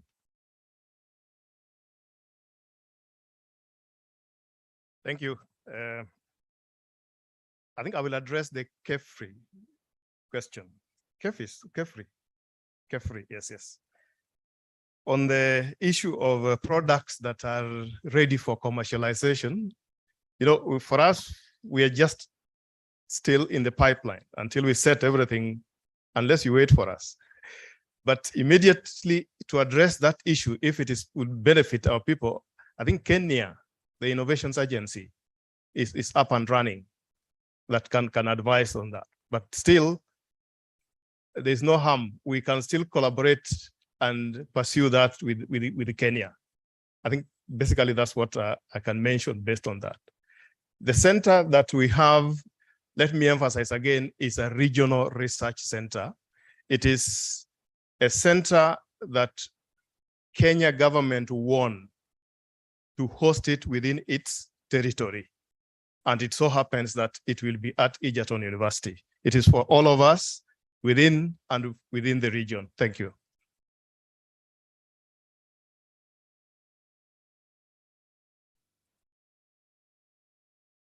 My colleague in Ghana was to come, but I just want, in terms of collaboration, like for the question on Somalia collaboration, I think there's several well-defined protocols to be able to collaborate with KEBS. It will need to be government to government, bilateral engagement. And when that is done, then through the Ministry of Foreign Affairs, that can be done. And I think at ACOSTI, we are currently working with the WHO and I think a number of agencies which have come through the necessary channels. So we can discuss that when we are here, but it starts with government to government agreements. My colleague informs also in terms of strategies, he talks about security strategies. That is a lump sum, but now you will have to undertake a SWOT analysis of your situation to find out what is applicable. A SWOT analysis, the strength, the weakness, the opportunities and threats. And from there, you'll figure the gap and again, what is most urgent. Yeah, thank you.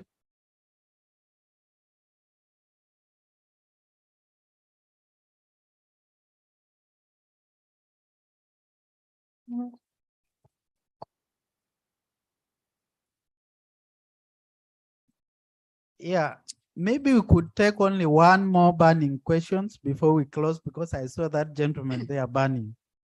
Yes, please. Okay, thank you. My name is Joshua from DCI Forensic Lab. And my question is going to Professor Molo of Egerton University, whereby he has indicated that they have won the Regional Research Center. And he has mentioned about entomology. Now, in entomology, I would like to know from the prof whether they have considered forensic entomology as one of the emerging investigative tools to inform our criminal investigations. Because we realize that recently bodies have been collected in different areas, dumped there. And we'd like to use entomology as a tool to estimate the time of death so that we can fast track our investigations. Thank you. Prof.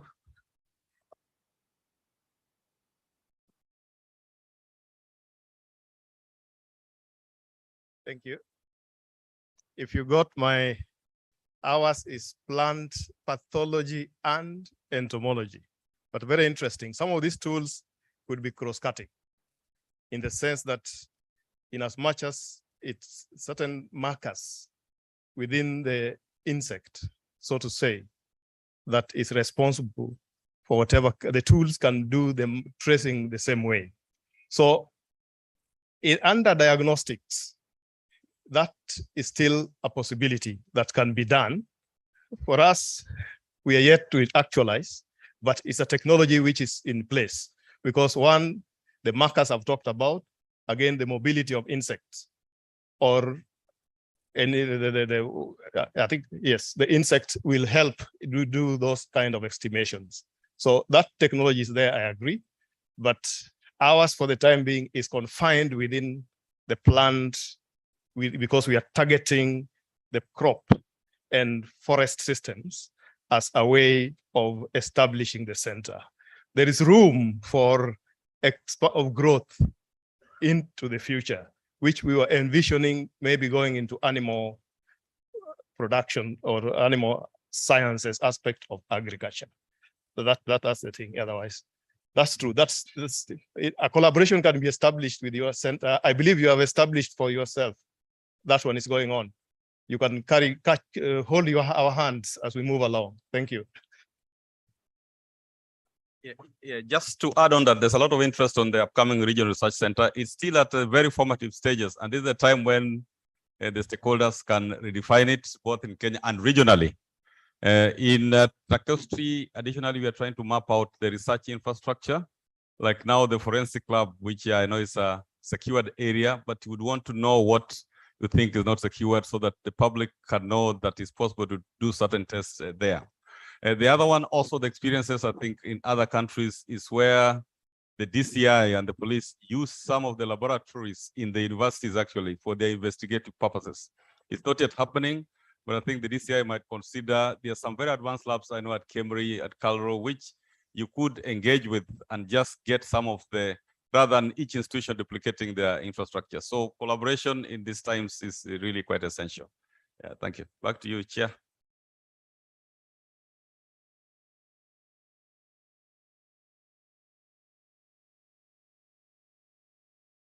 Yeah, we have come to the end of this session, but I would like to close by saying KEFIS conducts something called pest risk analysis.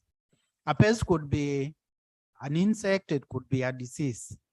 This is a desktop analysis where we find out what kind of pests and diseases are found in various countries. And we profile those countries and we give them conditions for plant materials to be able to move from that country to Kenya. They have to meet certain conditions. So pest risk analysis is very important. Also to be able to prevent introduction of invasive plant materials or weeds. Before a new plant material is introduced into the country, we normally do a trial and a limited control to see how it behaves in the environment. So going forward, we won't be able to introduce or have that problem of the madenge being invasive. Having said that, I wish to thank you so much for being attentive, listening to this session, which was very interesting. And I wish you well this evening. I now hand over back to Professor Oyawa to tell us what is there for logistics and tomorrow. Thank you.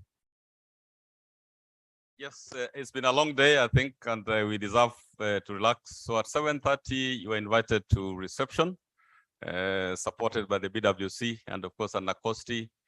Come relaxed, come prepared for anything, any adventure, so long as it's within the law. So you are most welcome. We'll start at 7:30, yeah, within the law. So we have about 1 hour to rearrange ourselves, reorient our minds, including Bishop there. But we really want to thank you for being with us up to this. We are 1 hour beyond time, but that was to catch up on the opening ceremony. But you have persevered with us. We thank you very much. Have a good evening. Please. Thank you.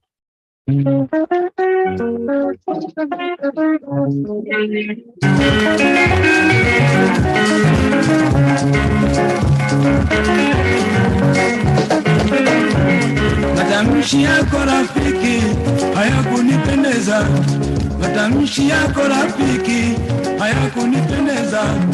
Sikudhani kama ungeweza kuyafanya haya, sikudhani kama ungeweza kuyafanya haya. Si kitu, mimi ni mpita njia.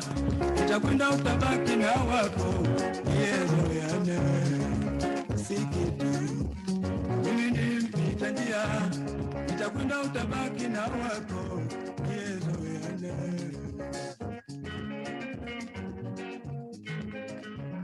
Matamshi yako rafiki hayakunipendeza, matamshi yako rafiki hayakunipendeza. Sikudhani kama ungeweza kuyafanya haya, sikudhani kama ungeweza kuyafanya haya. Si kitu, mimi ni mpita njia, nitakwenda utabaki na wako, yezoeane. Si kitu, mimi ni mpita njia, nitakwenda utabaki na wako, yezoeane.